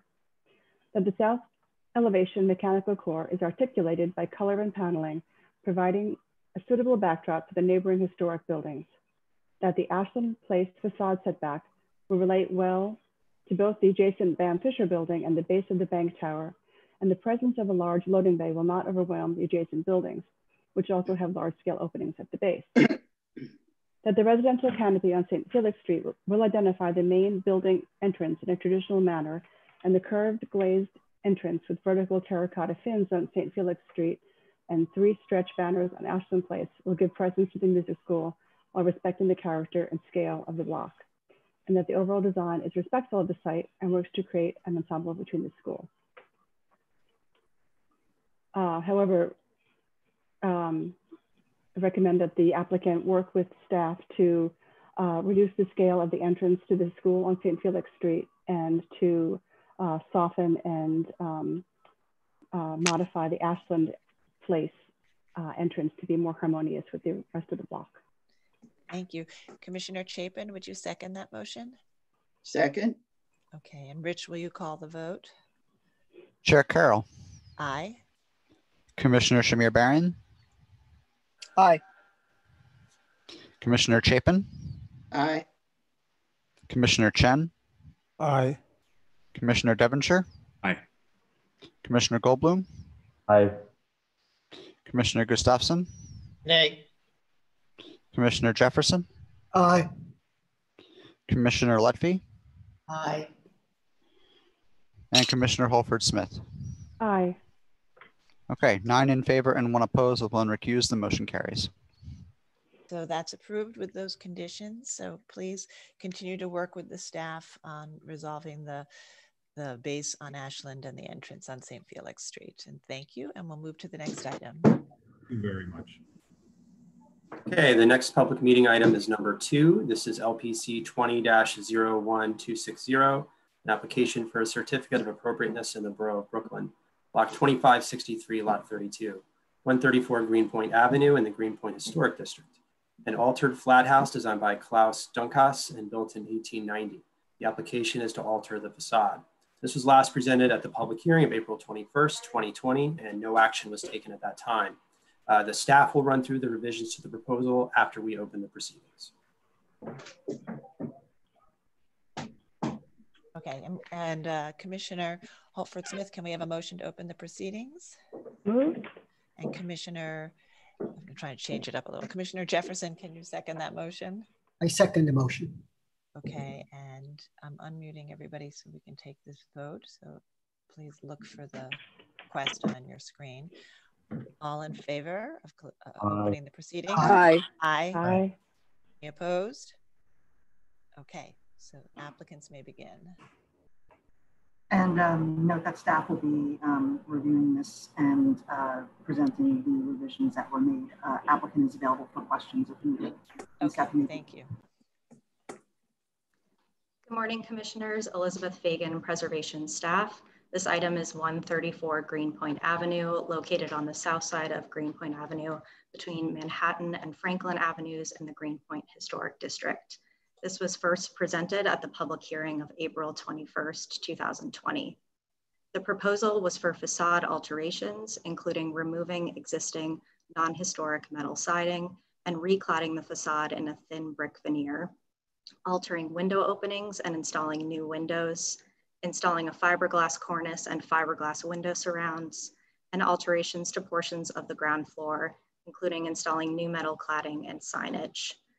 At that time, most commissioners supported improvements to the facade, including the installation of the cornice and window surrounds, and the overall approach at the windows and ground floor. Note that the existing ground floor storefront has a tenant in place, and that the proposal does not include the replacement of the storefront at this time. However, the commissioners had concerns about the proposed materials at the upper floors, including the use of a thin brick veneer cladding, as well as fiberglass for the window surrounds, and took no action. The commissioners requested that the applicant return with a revised presentation using materials that recalled the original materials of the building, which was constructed as a wood frame building. And the commissioners had a preference for the use of clapboard siding. And in response to the commissioners' comments, the applicants have revised the proposal. Here on the left is an existing photo of the facade for context, showing the existing metal siding. And on the right is the 1940s tax photo showing asbestos shingles on the facade.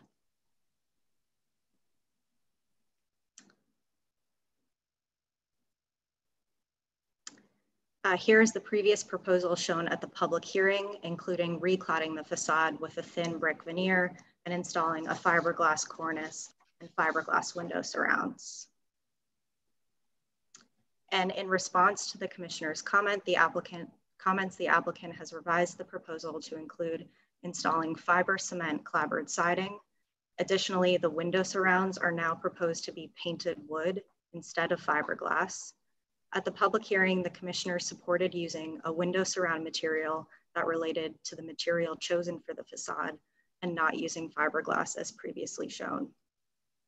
At the cornice has remained a fiberglass cornice, which the commissioners supported at the hearing, although the finish has been revised to have a dull painted finish, which was requested by the commissioners at the hearing. Again, here are the previously proposed facade materials. And here are the proposed facade materials and finishes in response to the commissioner's comments. The existing side and rear facade are currently clad in metal siding, and the previous proposal included stucco siding. This has now been revised to the same fiber cement clapboard siding used on the primary facade. At the ground floor, the commissioners will note that the scope remains as previously shown, which includes removing non-historic cladding, installing a residential door, installing new profiled metal cornice, signage, and as noted previously, the existing storefront tenant infill is not included as part of this proposal. Any future changes to storefront alterations would need to meet the rules for staff level replacement or return to the commission at a public hearing. And here are just some section details showing the proposed facade elements, the cornice, the window surrounds, and some details again here. And the applicant is here and available to answer any questions. Thank you. Thank you, Elizabeth. Commissioners, do we have any questions at this time? Okay, not seeing any questions. I'm going to turn to Rich and see if we did receive any written comments on the revised proposal. Rich? We didn't receive any new comments. Okay, all right. The final call for questions. Okay, and not seeing any. hands raised, I think we're ready to move to our discussion. And as Elizabeth said, the last time this was presented, I think the commissioners were very supportive of something that would return facades, proportions, and fenestration and details to something more restorative and closer to the context that would relate better to the context. But with respect to the materials, the commissioners really felt that the thin brick veneer was not appropriate, and really, I think, suggested either going with full brick or with wood or fiber cement clapboard that would reflect the historic condition, and then ask that the window surrounds be restudied to relate to whichever material is chosen. And so the applicants have chosen the fiber cement clapboard. While not wood, it is a material we have approved in this historic district before.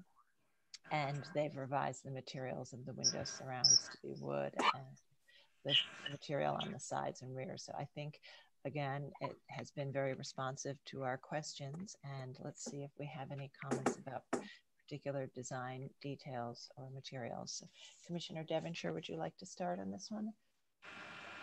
Sure. Again, I think this applicant has been very responsive to our comments, and I can approve this as presented. Okay, thank you. And Commissioner Chen? I agree as well. Commissioner Bland? Similarly, I agree. Commissioner Lutfi? I agree, it's very appropriate. Commissioner Jefferson? I agree, but I have one comment. The edge, the corner conditions in the facade that define the horizontal banding. When you look at the side facade, at the end there isn't one. It's not consistent. The detailing is not consistent. All right, we'll check that and make sure that that is treated appropriately. Commissioner Gustafson? Appropriate, and I agree with Commissioner Jefferson. They should work with the staff on some of the details. Okay. Commissioner Shamir Barron? I agree, it's appropriate. Holford Smith? I agree, big improvement. Commissioner Chapin? Okay. Yes, I think it's appropriate, and I would like just that the applicant work with his staff on the profiles and proportions and details, but I think it's appropriate, approvable. And Commissioner Goldblum?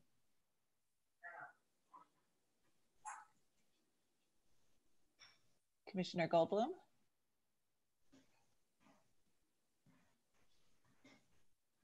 Okay.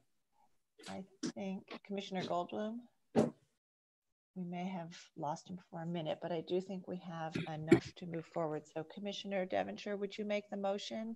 And would you also include that they should continue to work with the staff on the details and profiles? Sure.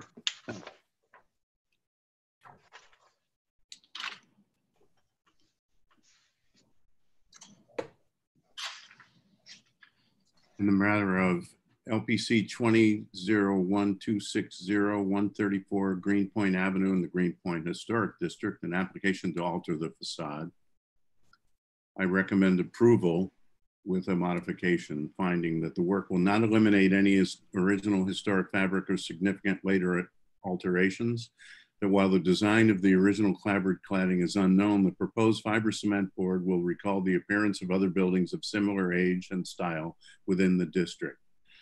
That the texture, exposure, and dimensions of the fiber cement board will help to closely replicate historic wood siding in appearance and is in keeping with the details of other known historic clapboard cladding and trim found around the historic district. That the proposed finishes will recall the finishes of this and other wood frame buildings within the district as evidenced by historic photographs. That the cornice and wood window surrounds will help return the facade closer to its original appearance. That the window openings will be restored closer to their historic size while retaining the existing lintel heights. That the proposed metal windows will match the historic windows in terms of configuration, operation, and finish. That the metal storefront cladding featuring fluted piers and pressed metal cornice will recall the proportions, features, and details of the building's historic storefront and other historic storefronts within the district. that retaining the existing non-historic storefront infill will not preclude the future restoration of the ground floor, that the panel sign will be typical in placement and material and simply designed, and the proposed work will unify and improve the appearance of the altered facade, and the applicant will work with staff to determine final details and profiles of existing elements. Thank you. Commissioner Chen, would you second that motion? Seconded. Okay. Thank you. Rich, will you call the vote? Chair Carroll. Aye. Commissioner Bland. Aye. Commissioner Shamir Barron. Aye. Commissioner Chapin. Aye. Commissioner Chen. Aye. Commissioner Devonshire. Aye. Commissioner Goldblum. Is not there. Commissioner Gustafson. Aye. Commissioner Jefferson. Aye. Commissioner Lutfi. Aye. Commissioner Holford Smith. Aye. Okay, with 10 in favor and 1 not present, the motion carries. Okay, so that's approved, and please continue to work with the staff on those details. And we'll now move to our public hearing agenda. Okay, and the first item is LPC 20-09614.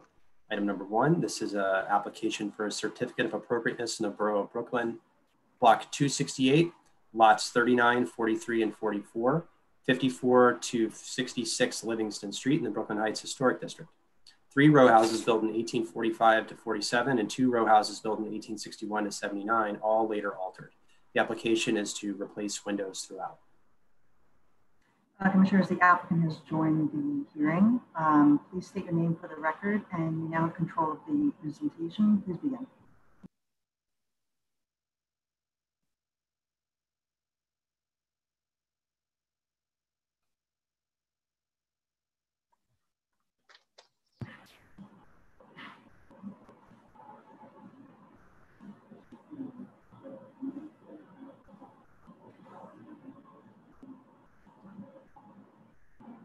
Lakshmi, you are muted if you're trying to speak, but the slides are now moving.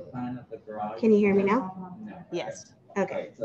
So good morning, commissioners. My name is Lakshmi Sama, and I'm an associate at Gerald J. Kelly & Architects. We are proposing the window replacement on 5 buildings in the Brooklyn Heights Historic District, located at 54, 56, 62, 64, and 66 Livingston Street. This cover photo is the historic photo from the 1940s. 62, 64, and 66 Livingston appear to be Greek Revival style, whereas 54 and 56 Livingston appear to be Italianate style. This is the 1965 landmark designation photo. The buildings were significantly altered prior to the landmark designation. There were significant changes to the facade, vertical extensions. There was a removal of the mansard roofs, removal of fire escapes, removal of the stoops, the lintels, and addition of AC vents. They also covered the brick facade with a thick layer of stucco and paint.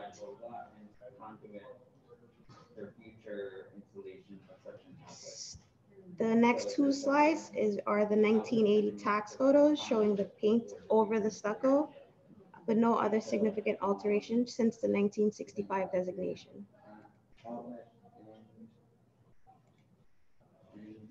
Here we have the existing elevations of all 5 buildings, showing the variations on the different types of windows that exist today. There are casements, fixed and double hung windows. These windows all appear to be wood windows. Some have brick mold, some do not, and they're causing significant leaks into the building.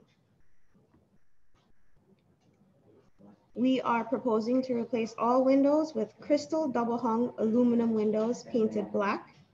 There will be no increase or deduction to the existing window openings. There are decorative features over the ground floor windows. We are simultaneously filing another application with staff, which will include restoring the decorative features over the ground floor windows, as well as restoring the entire facade. This is the specification sheet for the style of windows we are proposing. It's a crystal double hung aluminum windows with tilting sashes. The tilting sashes make it easier for cleaning. Here is a profile of the existing wood windows. We're proposing to leave the sill and the lintel and only replace the windows in brick windows. This is the proposed section of the crystal windows with the wooden brick mold detail. This brick mold profile is a suitable replacement for the Anglo-Italianate style buildings as per the LPC application guide. Here is an overlaid section of the historic versus the proposed. There shouldn't be much change in terms of appearance with the openings with this profile. I've created an analysis of all the windows across all the buildings with direct comparison of the existing versus the proposed. There are variations in glazing. However, the muntins that exist on some windows will no longer be part of the design. Most of these windows on these three buildings have the double hung sash feature that will be maintained. And this is the analysis of the two buildings to the right. These buildings have casements and fixed windows with muntins. We are proposing to replace it with standard double hung windows, no muntins, and maintain any arch heads that exist there today. Thank you. Thank you. Thank you very much. Commissioners, do we have any questions? Okay, Commissioner Jefferson, please go ahead. I'm a little confused. Could you go back? Which are the original windows that existed? Are they? I have an appendix with zoomed in versions of the existing windows if you would like to see that. So these are like zoomed in of the buildings and what's there today. So the building, the drawing, the elevation on the right, is that original? Which is the original? So to the drawing, the picture to the left is a 1940 tax photo. The picture to the right is what's there today. Oh, okay. Okay. So they have a sort of muntin. I don't even think it matches the historic photos. I think that the historic photos were 6/6. Is that what it was? Is that what I'm seeing? 6/6. In the historic photos, are they 6/6? What are they? I think they're 1/1s. Yeah, 1, 2, 3, 4, 5. Okay, thank you very much. Yeah, and I think that the gist of this is that these are a group of buildings. 3 were built in the 1840s, which would have likely had a 6/6 or similar configuration, and 2 were built between 1861 and 1879. It's very possible they could have had a 2/2 or some other configuration. But what we have today are buildings that have even since then been altered substantially and have a sort of a mixture of windows. Some may be remnant original windows, some may be remnant later replacement windows, but still quite old, and some may be more modern. And so I think there's a mix today, and the proposal is to do a uniform window throughout. All right, any other questions? Any other questions? Okay, so why don't we turn to public testimony, and if there's anyone in the Zoom meeting who would like to speak on this item, please raise your hand, and we will start with anyone who signed up in advance first and then move to others in the meeting. So Lisa, I'll turn it over to you. Okay, great. 2 people signed up to speak, Judy Stanton and Simeon Bankoff. So I'll call people in that order. And anybody else that would like to speak, please raise your hand. So Judy, I brought you in. You just need to, there you go. There I am. Okay. Judy Stanton speaking for the Brooklyn Heights Association. We support rehabilitating these facades, which have suffered from a lack of maintenance and unsympathetic modifications over time. We also believe it is appropriate to approve a window replacement program that rationalizes the types of each separate window or on sets of some similar buildings. However, we think the proposal should be modified before approval. Using the same exact window type across all 5 buildings are some of their individual character. This character still persists and should be preserved, even though the buildings are highly altered. Our committee encourages the applicants taking the opportunity, limited as it may be, in their selection of windows, trim, detailing, materials, and colors to support the historic differences known to have existed in these properties. The proposal as presented suggests a monolithic row of 5 buildings built together and altered together, when in fact they were built in 2 distinct groups in the 1840s and 1860s and modified in at least 4 different periods across 40 years in the 20th century. We believe that the proposal should echo some of the historical window types shown in the old photographs or to suit the history of alterations. For example, at 54 Livingston, which we believe was altered around 1917, the text photo shows the upper 3 stories had 6/6 windows, even after that alteration. Using that window type instead of the proposed 1/1 could maintain the distinction between that building's alteration and the later alteration of the other 2 buildings from its original Greek Revival group, numbers 56 and 62.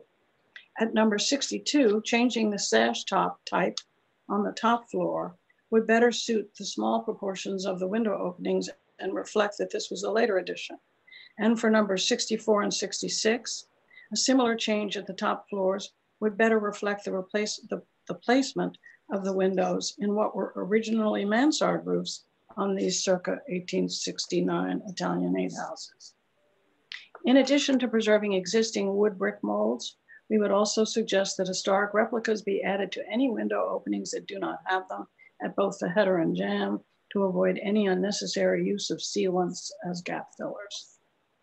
Understanding that overall facade improvements for the 5 buildings are in review at staff level, we urge that you consider the coordination of these window replacements, which are before you today, with the other proposed facade work. Both aspects of the overall project necessarily inform each other, and in combination when executed have the potential to achieve what will be a significant improvement to the streetscape in this part of the Brooklyn Heights Historic District. Thank you. Okay, thank you. And next, Simeon Bankoff.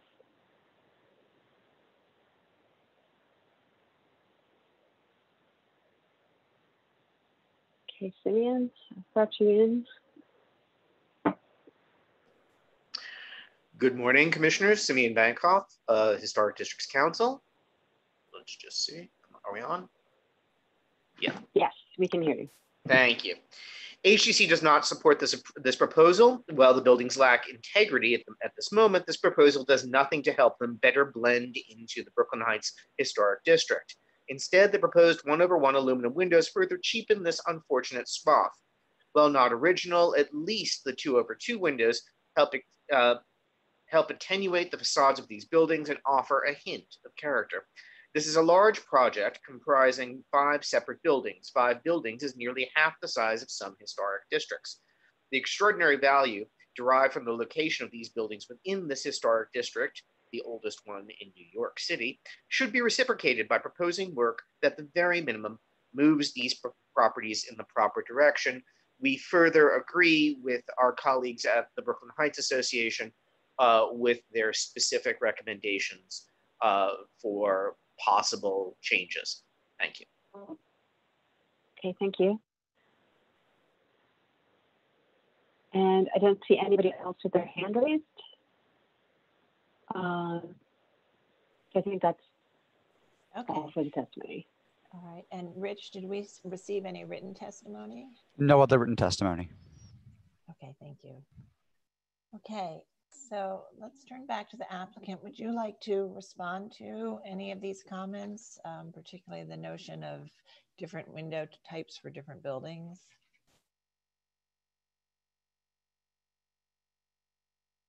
Where is she?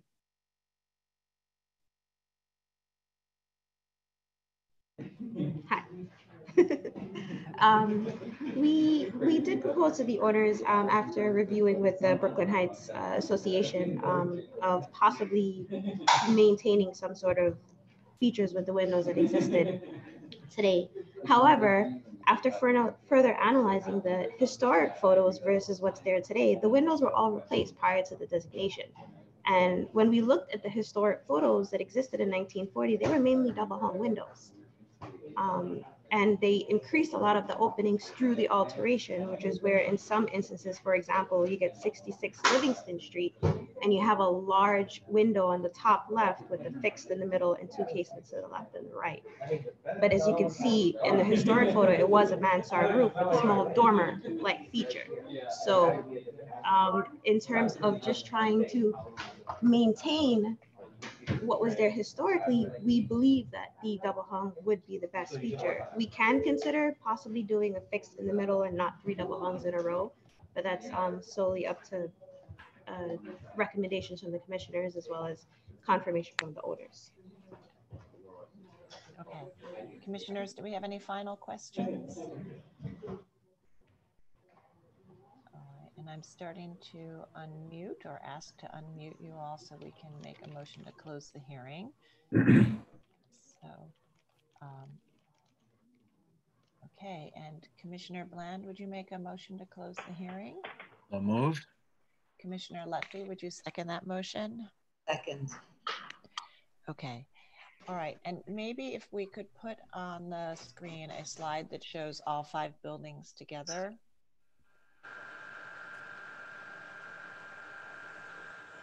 In their current condition, if we've got that. Maybe we don't. Okay. All right, so yes. You didn't take a vote to close the hearing? Yes, I'm sorry. Thank you. And now that we've made the motion to close the hearing, commissioners, can we vote on that? All in favor, say aye. Aye. Aye. Aye. Any opposed? Okay, hearing is closed. And just trying to find one slide where we can really kind of focus our comments, but we may not have one that shows all of them. But as you've seen from the presentation, these are 2 sets of buildings that were built at different times and were altered over time differently, and then again subsequently altered prior to designation with really the stripping of all details and the stuccoing the surface. And at this point, there's combination of window types. There we go. Maybe this is good. So the proposal is to do a uniform window throughout, although adjusting it for various opening sizes. And you know, we've heard testimony that some of the windows should be more evocative of the historic windows. And I think, you know, for me, because these facades are so altered and don't retain their 19th century features, I could be supportive of a 1/1, but I do think there are questions about some of the larger openings and the details and profiles. But why don't we go around and see how others feel and if we should entertain different configurations. So let me see, where will I start this time? How about starting with Commissioner Bland? A resident in this very historic Yes, district. Thank you. That's right. All right. So these buildings, so altered over time, make for an almost invisibility. When you're walking down the street, you don't seem to notice these buildings at all. They're very plain and kind of ordinary, unlike so many more distinguished buildings in the district. That's been described well, I think, and you can make a case, as I will not, for homogenizing further these buildings with similar windows, 1/1 everywhere. I think it's hard to make a case to go back to what was the original articulation of these buildings historically and say those windows should reflect that style. The style's gone. But I would make a case that, and I think that Brooklyn Heights Association's testimony particularly made the case very, very well, to look more closely at the difference of the buildings. And I think, as our chair just said, perhaps many 1/1s might be appropriate, but in some cases, not so. Again, not to go back to what the original building exhibited in terms of window articulation, but to simply be able to differentiate and articulate the differences, slight as they may be these days, between and among these 5 buildings. So I think it needs just more nuanced look, and maybe some of those 6/6 or whatever they were, I've forgotten now. Were they 3/3, 6/6? I've forgotten. But some of those I think should be returned.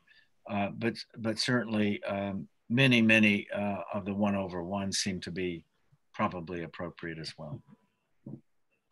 Lutfi? So thank you, Fred, and thank you, Judy Stanton. I happen to agree. This is not one building.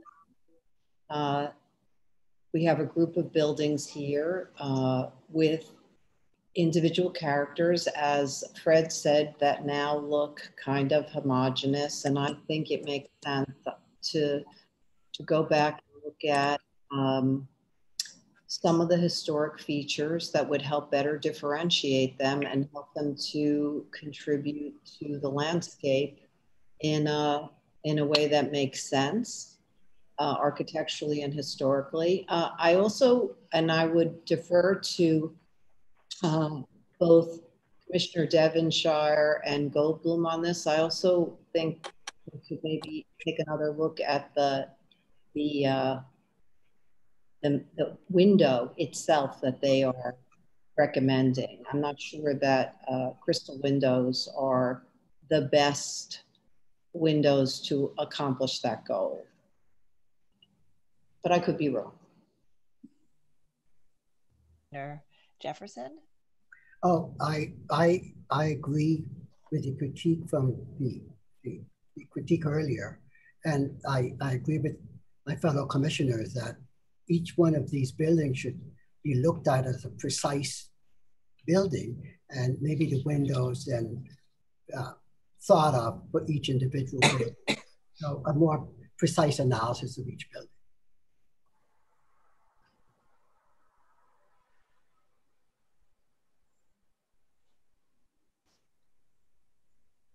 Gustafson? Well, I think there are two issues I think we've sort of, we're gathering around here.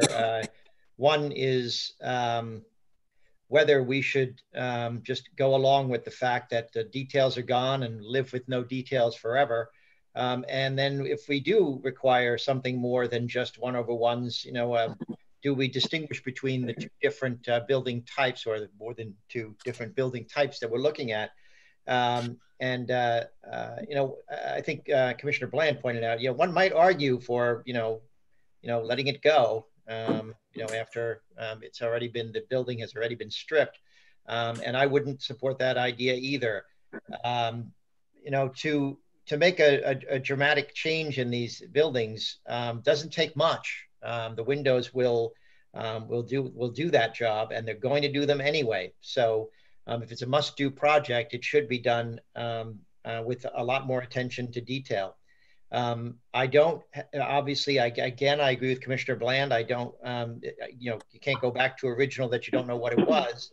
But on the other hand, I would let them work with staff to figure out the right combination of multi-light windows for the different types of buildings, and to work with them as well on the profiles and the details.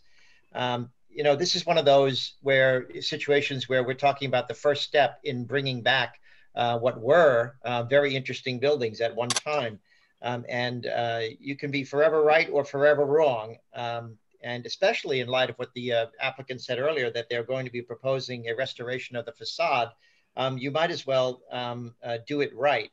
If we go with 1/1s throughout this entire set of buildings, we may never get another chance to recreate these elements of character. So I'm not just in favor of using a more articulated and detailed set of windows for the larger openings, but for all of them.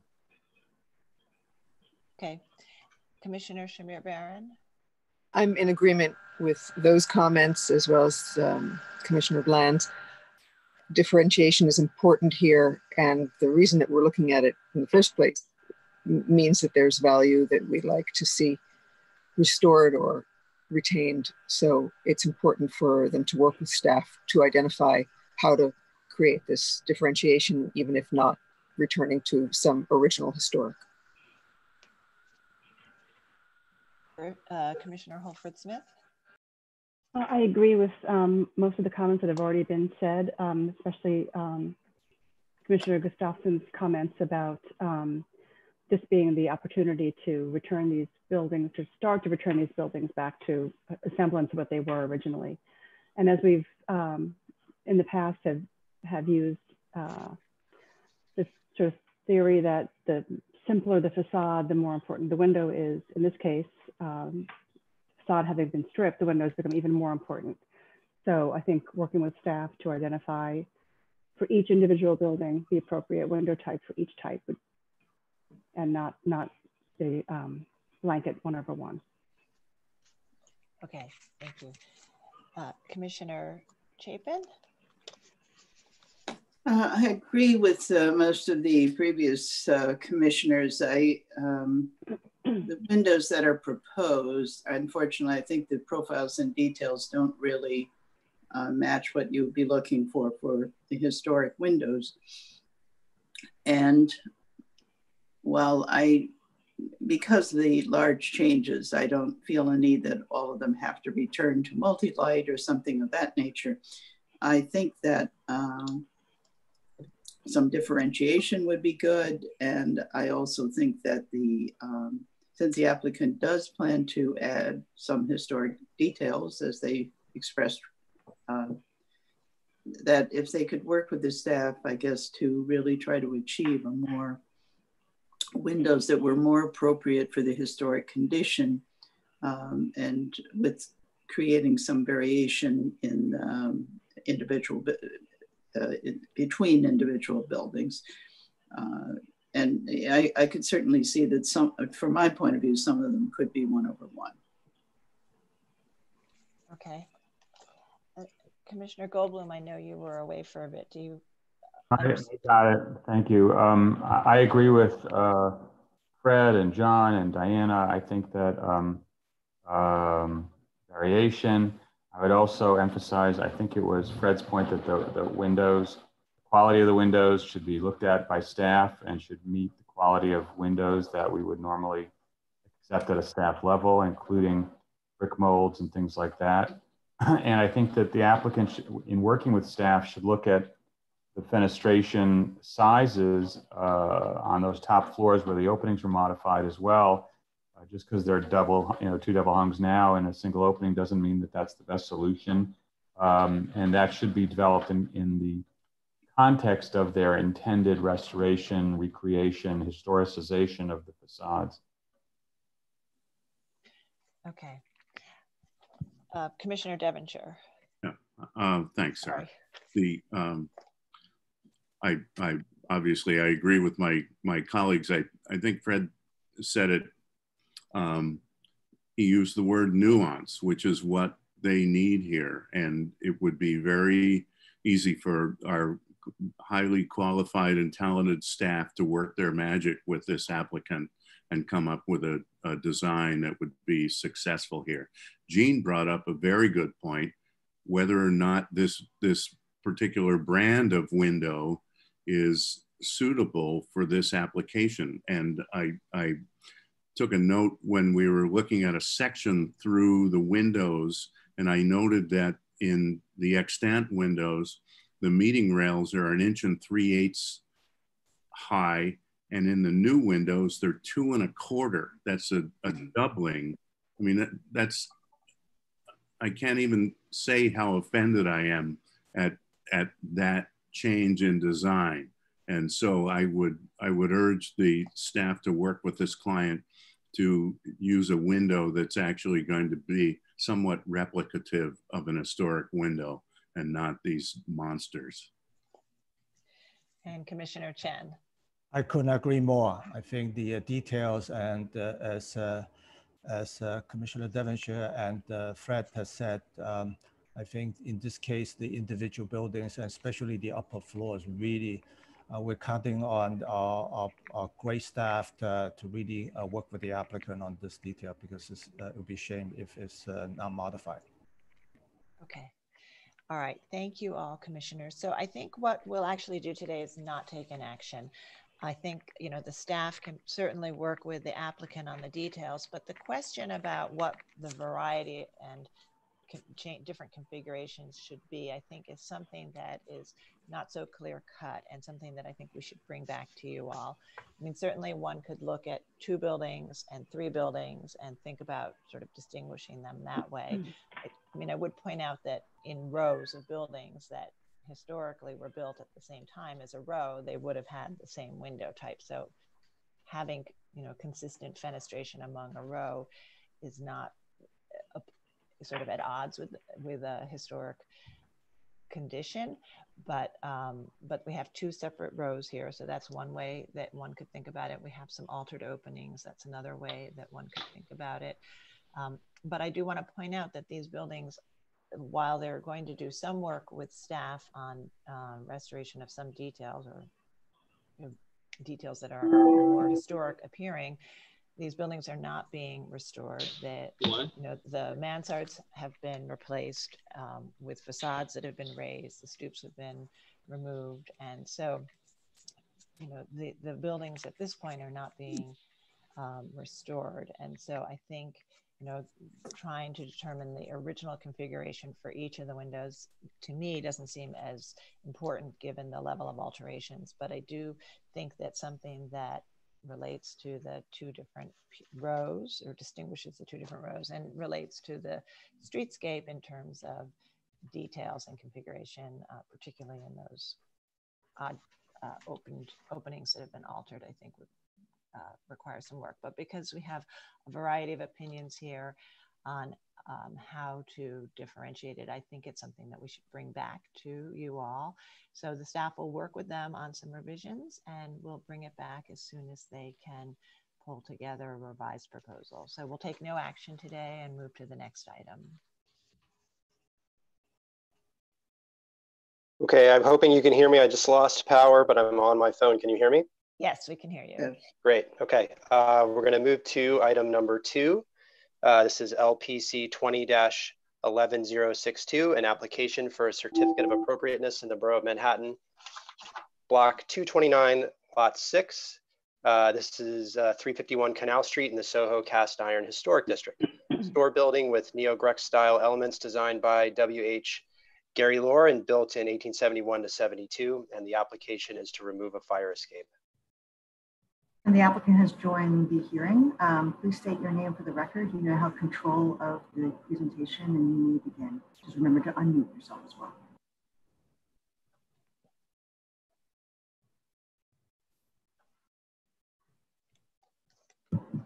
Mr. Carmen, if you could just unmute yourself, please.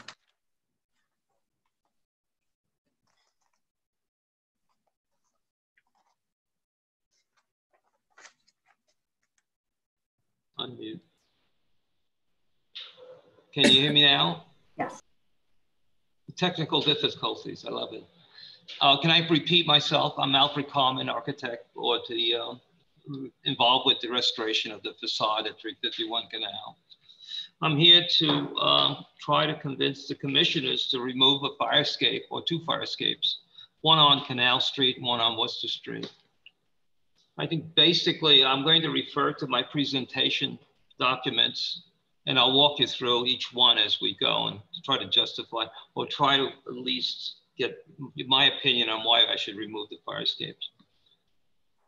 With that being said, I don't know how I'm going to get onto the presentation charts. So you have access to the presentation. The mouse is over the first screen. You just have to click it. Okay. Click on the screen and then you can advance the slides. Okay, voila. Where is it? Joe, give me a hand. You can use the arrow keys to actually advance if that's easier. Yeah, hard.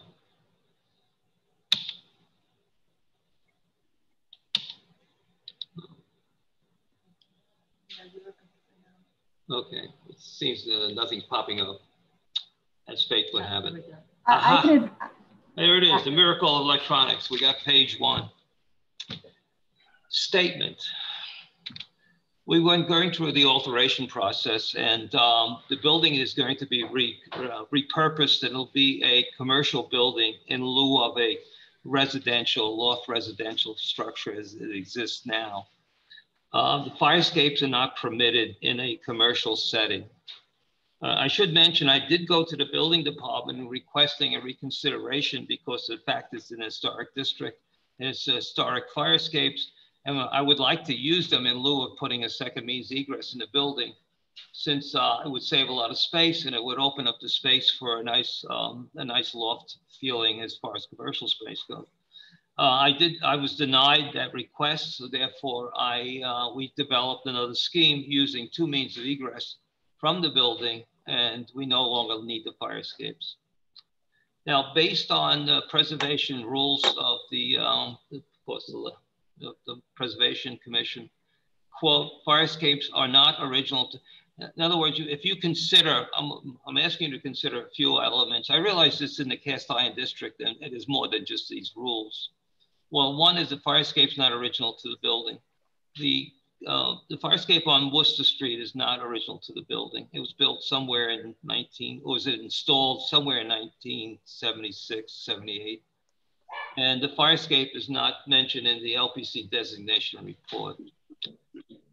But what this all boils down to is we got, the commission we got some soul searching to do to determine whether if it's an architectural merit or significant to the building. So this is why I'm presenting what I feel is my mindset. And then we have to make a decision. So with further ado, I'm going to go to the next page. And why am I getting nothing? You do need to click the screen. Yeah, I got to click view options. Just on the actual slide itself. If you're having issues, I can advance the slides on your behalf if you wish. Yeah, anyway, we have, aha. Well, let me do that. Let me do the, okay. Here's the tax photo of 1941. It shows the Canal Street fire escape exists and there's no fire escape on Worcester Street side. It's hardly visible. So I took another tax photo from Worcester Street looking south to confirm that there's no fire escape. So that more or less sort of confirms that during the tax photos, no fire escape exists on Worcester Street side. Onward. Okay, here goes. This sheet, I put down, all the information on the left side indicates what the designation report states. It's very weak, you know, in terms of, it doesn't mention anything about fire escapes. In fact, it doesn't mention that much about how great the building is. So I can't hang my hat on that, but basically, the only thing it confirms that there's no mention of any fire escapes. I'd also like to point out that's kind of interesting is the location of the building in lieu of the historic district, Soho. To my way of thinking, it's in a prominent location. It's right on the corner. It's very visible. It's a freestanding building. And I consider it the gateway to Soho. I call it Gateway South. And I think it has merit in that respect. So there's a lot going for it as far as location goes. I also mentioned that fire escape, under these conditions, you know, with the commercial space below, if you look at the photograph, which is the designation photograph, the fire escape's not offensive. I mean, it's part with the ambiance of the scene. It's got commercial space. It's got everything above. So I could live with it at that time.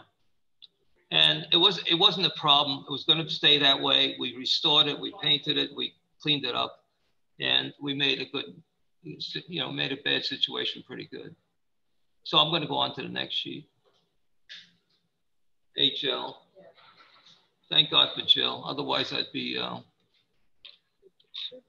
okay. Yeah, we're having problems with the, I'm not getting a response. Why don't you try the mouse? There's nowhere on there to do it. Oh, up there, okay.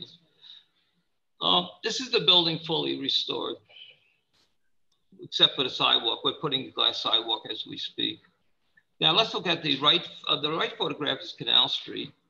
And once we peeled back the pipe scaffolding and the netting, it became dynamite. I mean, the client said to me, "It looks great, except for the fire escape." I says, "You're right. I never noticed the fire escape being so offensive." The reason being, it's such a clean facade, and the colonnade just continues. And now there's a disruption in terms of the feel of the cast iron is just very strong. And I felt that the fire escape is just interfering with that feeling. So seeing that we're not using it anymore, and it's not designated as a significant feature, I thought I could have at least a chance and try to appeal to the commissioners that that maybe the fire escape can be removed.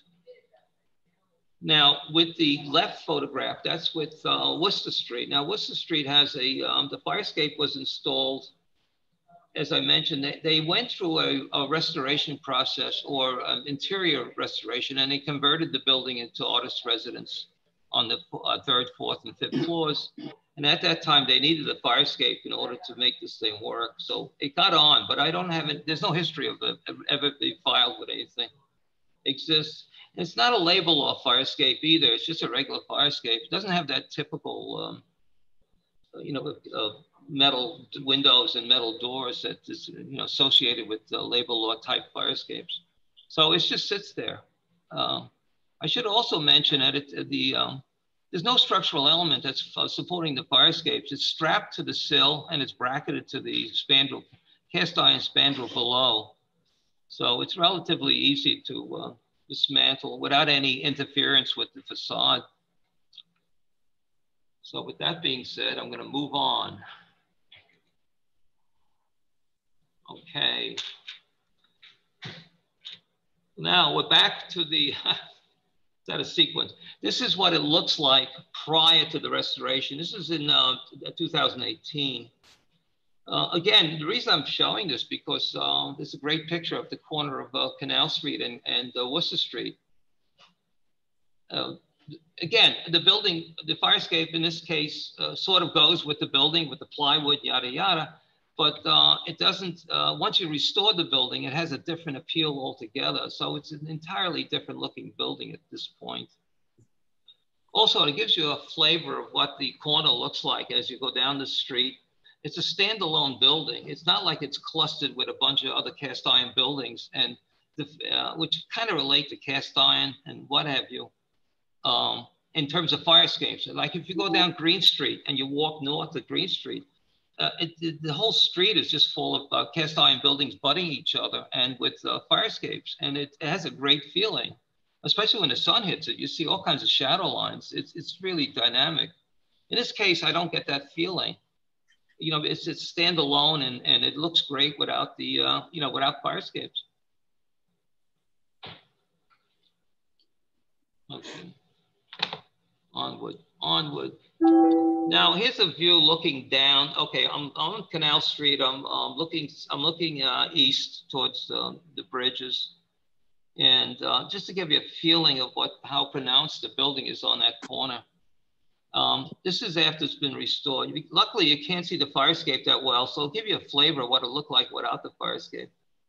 And again, it's it's sort of the gateway to Soho. My way of thinking. Few options. Yeah, unfortunately, clicker's not working. I got to play around with the mouse. Oh, okay. Right on the slide itself. Oh, on the slide. Aha. Okay, this is facing, now I'm on Canal Street. I'm looking north. My left is Worcester Street. There is a cast iron building with fire escape, and that has more of significance because it's smaller and it pronounces itself, and it adds a little charm to the to that building. Now, if you look left, there's a massive front of cast iron colonnades that just looks like it's screaming to be by itself without a fire escape. Again, that's my opinion. By the way, this garage is still here in the old photos. 5 cents, 50 cents in those days to park. Now here's a view looking on Canal Street. I'm looking uptown, or I'm on Worcester Street, and it sort of gives you a shadow line of what there are fire escapes there. There's a break between some masonry buildings to the right. Left, forget it. It's a whole different world on the left. I don't even want to mention that sign. It doesn't relate to anything. Okay, to the right photograph, here's looking south. I'm looking towards Canal Street. I'm on Worcester Street. And again, you see the fire escape at that point, and you get a flavor of what the other building looks like when it abuts the cast iron building. And I'm trying to impress the fact that it's a standalone building, and it does have that merit. And it's almost like the Coliseum. It's all by itself without a fire escape. It just has a nice colonnade of windows and cast iron columns. These are more pictures. I'm sort of overkill. I thought at least for your benefit, at least you can get a better idea what I'm up against. To the right is Worcester Street again. It's the fire escape, and it's a little more detail. It's not much to be said about it. There it is. It's mostly for your benefit. You can see the detailing of all the cast iron elements on the job building. All the windows are new, by the way. So basically that's that. Hey, I'm getting to learn this. I'm gonna hate to leave you guys. Okay, here's a detail of the Canal Street fire escape. This one here is, I would say, a little better constructed, but you can look at the brackets below. They are bearing on the spandrel windows, panel sections. And luckily it doesn't interrupt the cornice above. And so there it is. Not much to say other than look at it. And to the right is another detail looking at it to give you some idea what the construction's like and how it attaches to the building. So it's actually like glued onto the building. This is the Worcester Street, which annoys me the most because down below, it was built later and they have kind of channel brackets and they got all kinds of angle brackets and the straps are kind of sloppy around where it was built. It has the same profile as far as the railings go, but the basic building, as far as construction goes, and it interferes, below is the entrance right here, and that interferes with the entrance in terms of, I see a hodgepodge of steel here.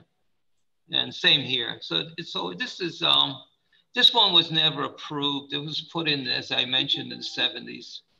And there it sits.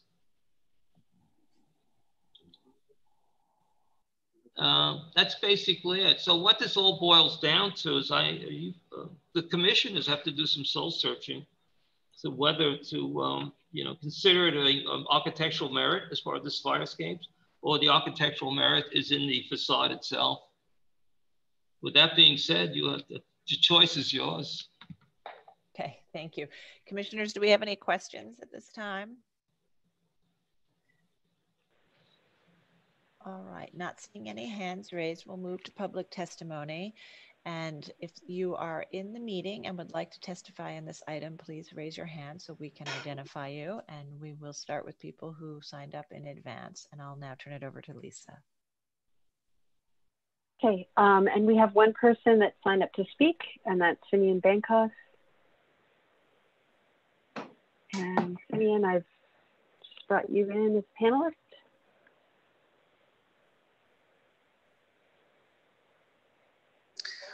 Good afternoon, Commissioners. Simeon Bankoff, Historic Districts Council.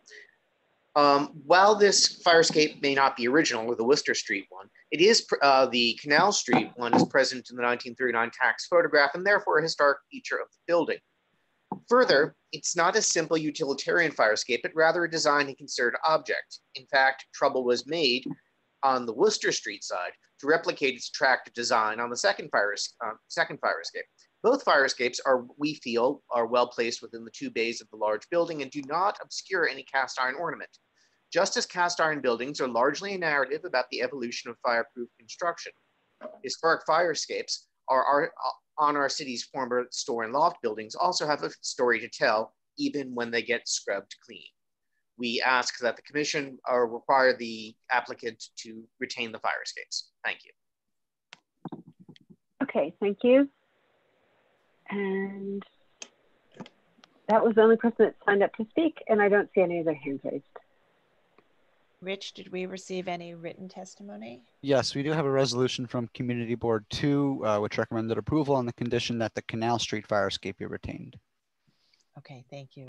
So they recommended, essentially, they approved the removal of the non-historic fire escape, but asked that the one on Canal Street be retained.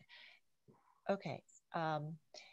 Mr. Carmen, would you like to make any final comments or respond to the testimony at all before we close? No, it's in your good hands.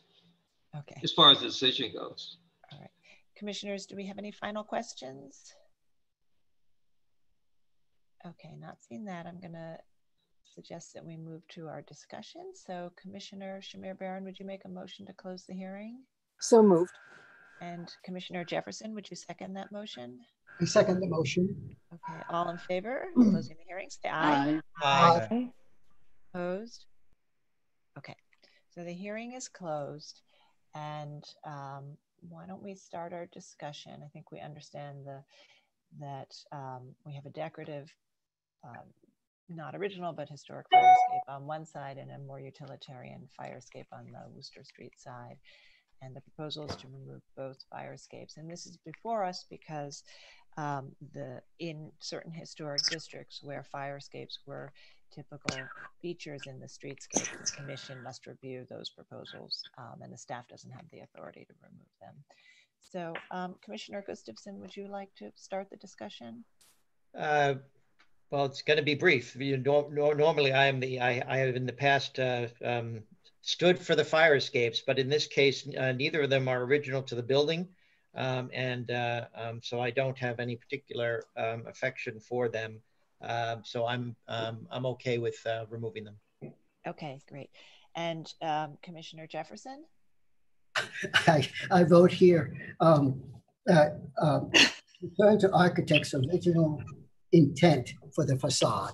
So I'm for removal. Commissioner Lutfi? I think it's appropriate to remove them. Okay, and Commissioner Bland? Yes, not original, so I can support removal. Commissioner Chen? Yeah, I'm like Fred and also Commissioner Gustav. Normally, I'm for preservation of the fire escape, but in this case, they're non-original, so I'm fine with it. Commissioner Devonshire? I'm okay with removal. Okay, and Commissioner Goldblum? I've searched my soul and my soul says remove. Thank you. Commissioner Chapin? Yeah, we have a long-standing practice of allowing non-historic and non-decorative, that is, exceptionally decorative fire escapes to be removed. And I think it will also improve the, view of the building, and I support it. Halford Smith? I agree. I think it's appropriate to remove the fire escape. Okay, Commissioner Shamir Baran? Yes, removal of fire escapes is appropriate, I think. Okay, so I think we have a consensus to approve. Commissioner Gustafson, would you read that motion? In the matter of LPC 20-11062, 351 Canal Street in the Soho Cast Iron Historic District, the application is to remove a fire escape. I note that the building style, scale, and materials are among the features that contribute to the special architectural and historic character of the Soho Cast Iron Historic District. I recommend approval, noting that the existing fire escapes are not original to the building or part of a continuous grouping of fire escapes along the streetscape and do not possess any unique or highly decorative design features, that the removal of the fire escapes and repair of the associated penetrations will facilitate the restoration of the cast iron facades and eliminate potential sources of water infiltration and future disrepair, and that the work will return the building closer to its original appearance and will not detract from the special architectural and historic character of the building or the historic district. Okay, and Commissioner Lutfi, would you second that motion? A second. All right, Rich, will you call the vote? Chair Carroll? Aye. Commissioner Bland? Aye. Commissioner Shamir Baran? Aye. Commissioner Chapin.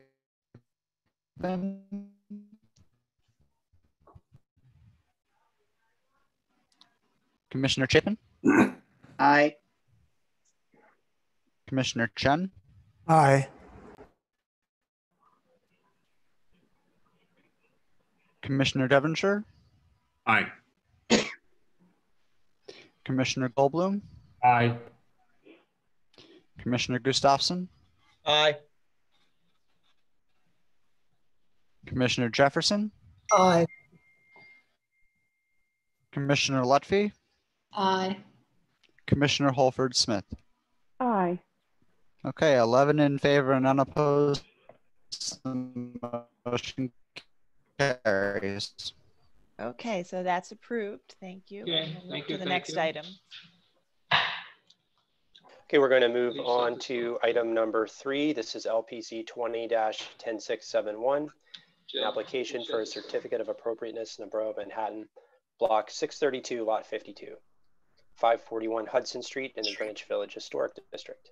A row house built in 1846 and altered in 1959. The application is to modify window openings, construct a deck, and modify an existing fire escape at the rear facade. Commissioners, the applicant has joined the hearing. Please state your name on the record, and you may begin. You now control the slides.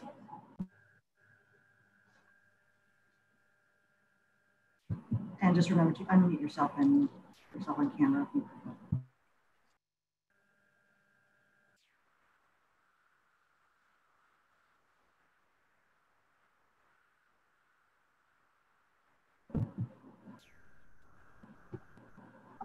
Amy, I think you need to unmute yourself. So.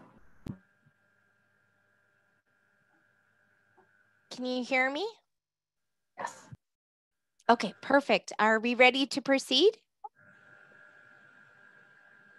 Yes. Okay.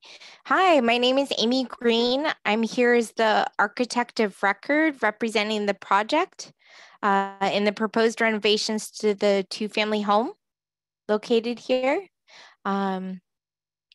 It's at 541 Hudson Street, located in Manhattan in the Greenwich Village Historic District. We're here to discuss proposed renovations to the rear facade and as well as rear yard work related to the reworking the fire escapes to help the client access the roof, which we are proposing to make usable to the owner of the townhome. Let's see. I want to make sure okay, awesome. Here is our project site located here in blue, and all of our proposed work is here in the rear yard. This is a photo location plan of some of the photos we'll be looking at, existing photos for the proposed renovation. So here in the middle of all of these photos, you'll see our site, 541 Hudson, located here. The ground floor has an existing entrance to the residential portion right here of the building, as well as a separate entrance here for the existing storefront and retail space. We're proposing no changes to the existing public front whatsoever. Here's a side-by-side of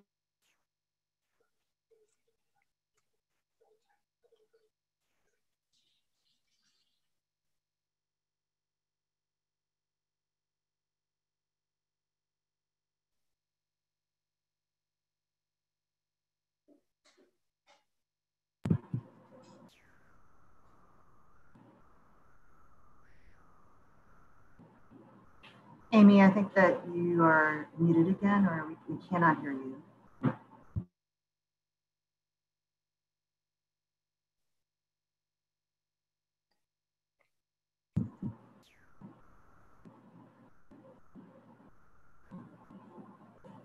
Amy, are you still there?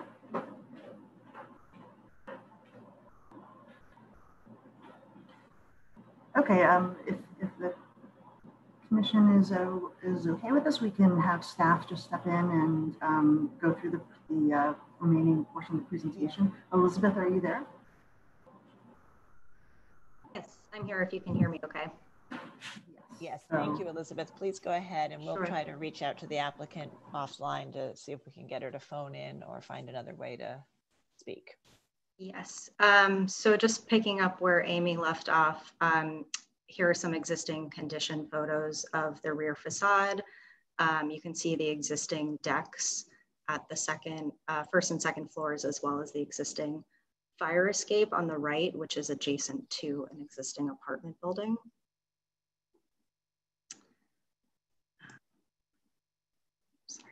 And here are just other photos from within the block showing the conditions. On the right, again, that's the apartment building adjacent, where you can see an existing fire escape there as well.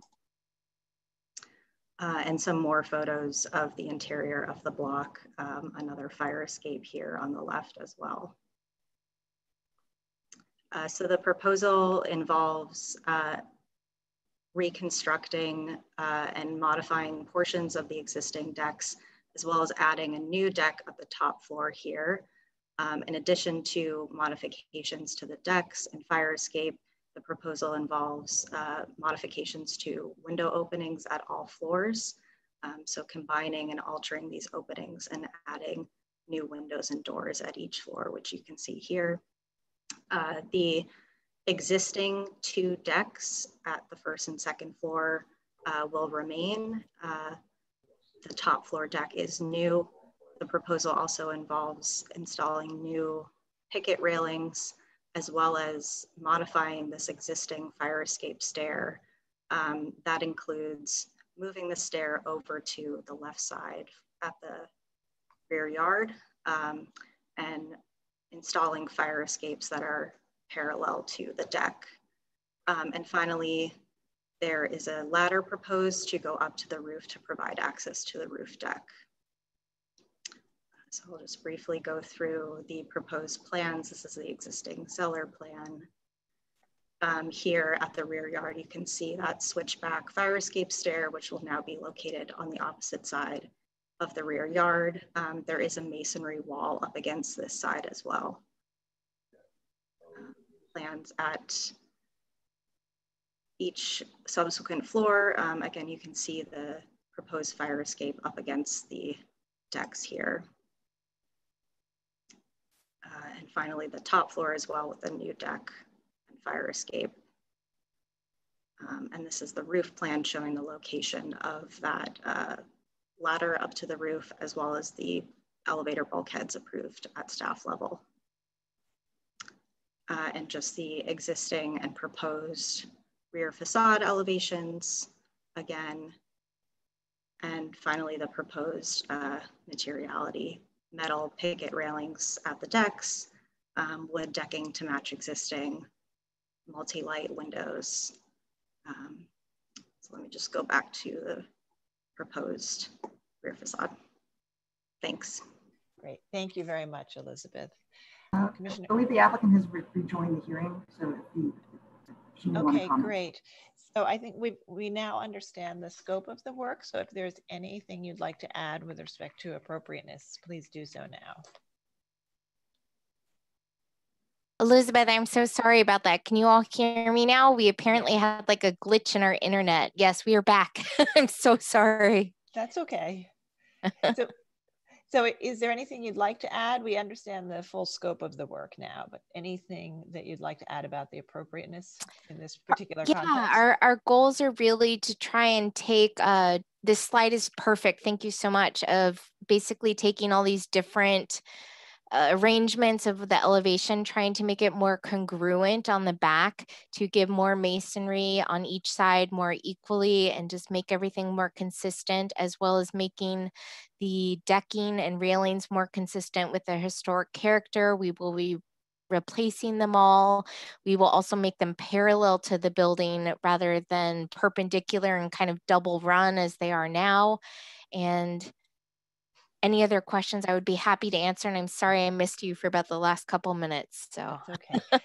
Commissioners, do we have any questions? If there are any questions, please raise your hand. All right, not seeing any questions at this time. We'll move to public testimony, and we may have questions after that. So Lisa, will you take us through the public testimony? And any members of the public, if you're in the meeting at this time and would like to speak, please raise your hand so we can identify you. Lisa? Yes, and no one signed up to speak on this item, and I do not see any hands raised. Okay, great. Rich, did we receive any written testimony? Yes, we do have a resolution from Community Board 2 that recommended approval of the fire escape, provided that the mesh covering is replaced by a simple railing. Okay, all right, thank you. So Amy, would you like to address the railing issue that came up with the community board? Yes, we totally changed it. So you can see perfectly on this slide, this kind of indicates the existing mesh railing, and we're changing it to, on the very final slide, just a very typical balustrade railing, which you see right here. So yes, we did address that. Okay, great, thank you. Okay, if there are no final questions, I think we'll move to close the hearing. So commissioners, I'm going to start unmuting you or asking to unmute you in some cases. So look for that. And Commissioner Bland, would you make a motion to close the hearing? Okay. All right, Commissioner. So moved. Okay, great. Sorry. Thank you. And Commissioner Gustafson, would you second that motion? Second. Okay, all in favor? Say aye. Aye. Aye. Aye. Any opposed? Okay, the hearing is closed. And as we've seen in this presentation, this building is sort of a one-off building. It's not part of a row between a bigger, deeper building and other row houses that are less steep. And it already has a series of fire escape stairs. And the proposal is to sort of reconfigure that in some ways to rationalize it and extend it another floor and to modify the window openings going up the facade. So Commissioner Lutfi, would you like to start this discussion? Sure. I think the applicant has done a good job here. It was sort of a mishmash in the back. And what they've done is they've replaced these different kinds of windows on every floor with something that's much more regularized. The way it looks is, it's not unlike what we have approved in many other buildings.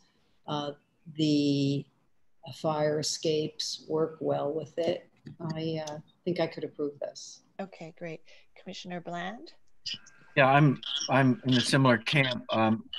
Often we don't change the top floor of a traditional brownstone, but in this case, I think it's so altered and changed that there's no reason to honor that rule in this case. So I think consistency with the openings makes sense here and rationalizes things, and I can approve it as it is. Commissioner Chen? I agree. Agree with the applicants were more congruent here. Okay. Commissioner Devonshire? I can approve it as presented. And Commissioner Goldblum? I agree. Commissioner Chapin? Agree. Okay. Commissioner Holford Smith? I agree. Okay. Commissioner Shamir Barron? I agree. Commissioner Gustafson? Appropriate as is. And Commissioner Jefferson? Appropriate. Okay, great. Thank you. So I think we have a consensus to approve. And Commissioner Lutfi, would you read that motion? Sure. In the matter of docket 20-10671, 541 Hudson Street, Greenwich Village Historic District, a row house built in 1846 and altered in 1959. The application is to modify window openings, construct a deck, and modify an existing fire escape at the rear facade. I note that the building's style, scale, materials, and details are among the features that contribute to the special architectural and historic character of the Greenwich Village Historic District. I recommend approval, finding that the work will not eliminate any significant architectural features, that the building has been highly altered, therefore the work will not disrupt a consistent row of rear facades, that the other buildings in the block, excuse me, Andy, are varying depths, including an adjacent apartment building that projects beyond this rear facade. Therefore, the proposed top floor deck matching the existing decks of the floors below will not encroach further into or detract from the central green space, that the new deck railings, stairs, and roof ladder will be simple and utilitarian in design and will recall typical decks and fire escapes found within the block, that the combined window openings at the rear facade will be in keeping with the contemporary alterations and fenestration at the Hudson Street facade and will regularize the fenestration pattern at the rear facade, that the proposed multi-light windows will break down the scale of the large combined openings to maintain a residential character, and that the work will not detract from the special architectural and historic character of the building or historic district.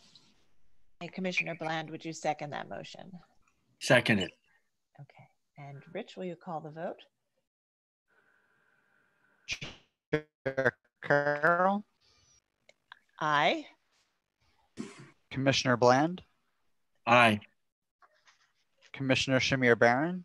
Aye. Commissioner Chapin. Aye. Commissioner Chen. Aye. Commissioner Devonshire. Aye. Commissioner Goldblum. Aye. Commissioner Gustafson. Aye. Commissioner Jefferson. Aye. Commissioner Lutfi. Aye. Commissioner Holford Smith. Aye. Okay, 11 in favor and unopposed. The motion carries. Okay, so that's approved. Thank you. So we are now at the conclusion of our morning session. We will break for lunch and we will resume at 1 p.m. So commissioners, just turn your cameras and your sound off. And for members of the public, we're going to ask you to leave the meeting and come back to the meeting at 1, and we will admit you again when we resume the hearing. So, but we do need everyone to leave the meeting during the lunch hour. Thank you.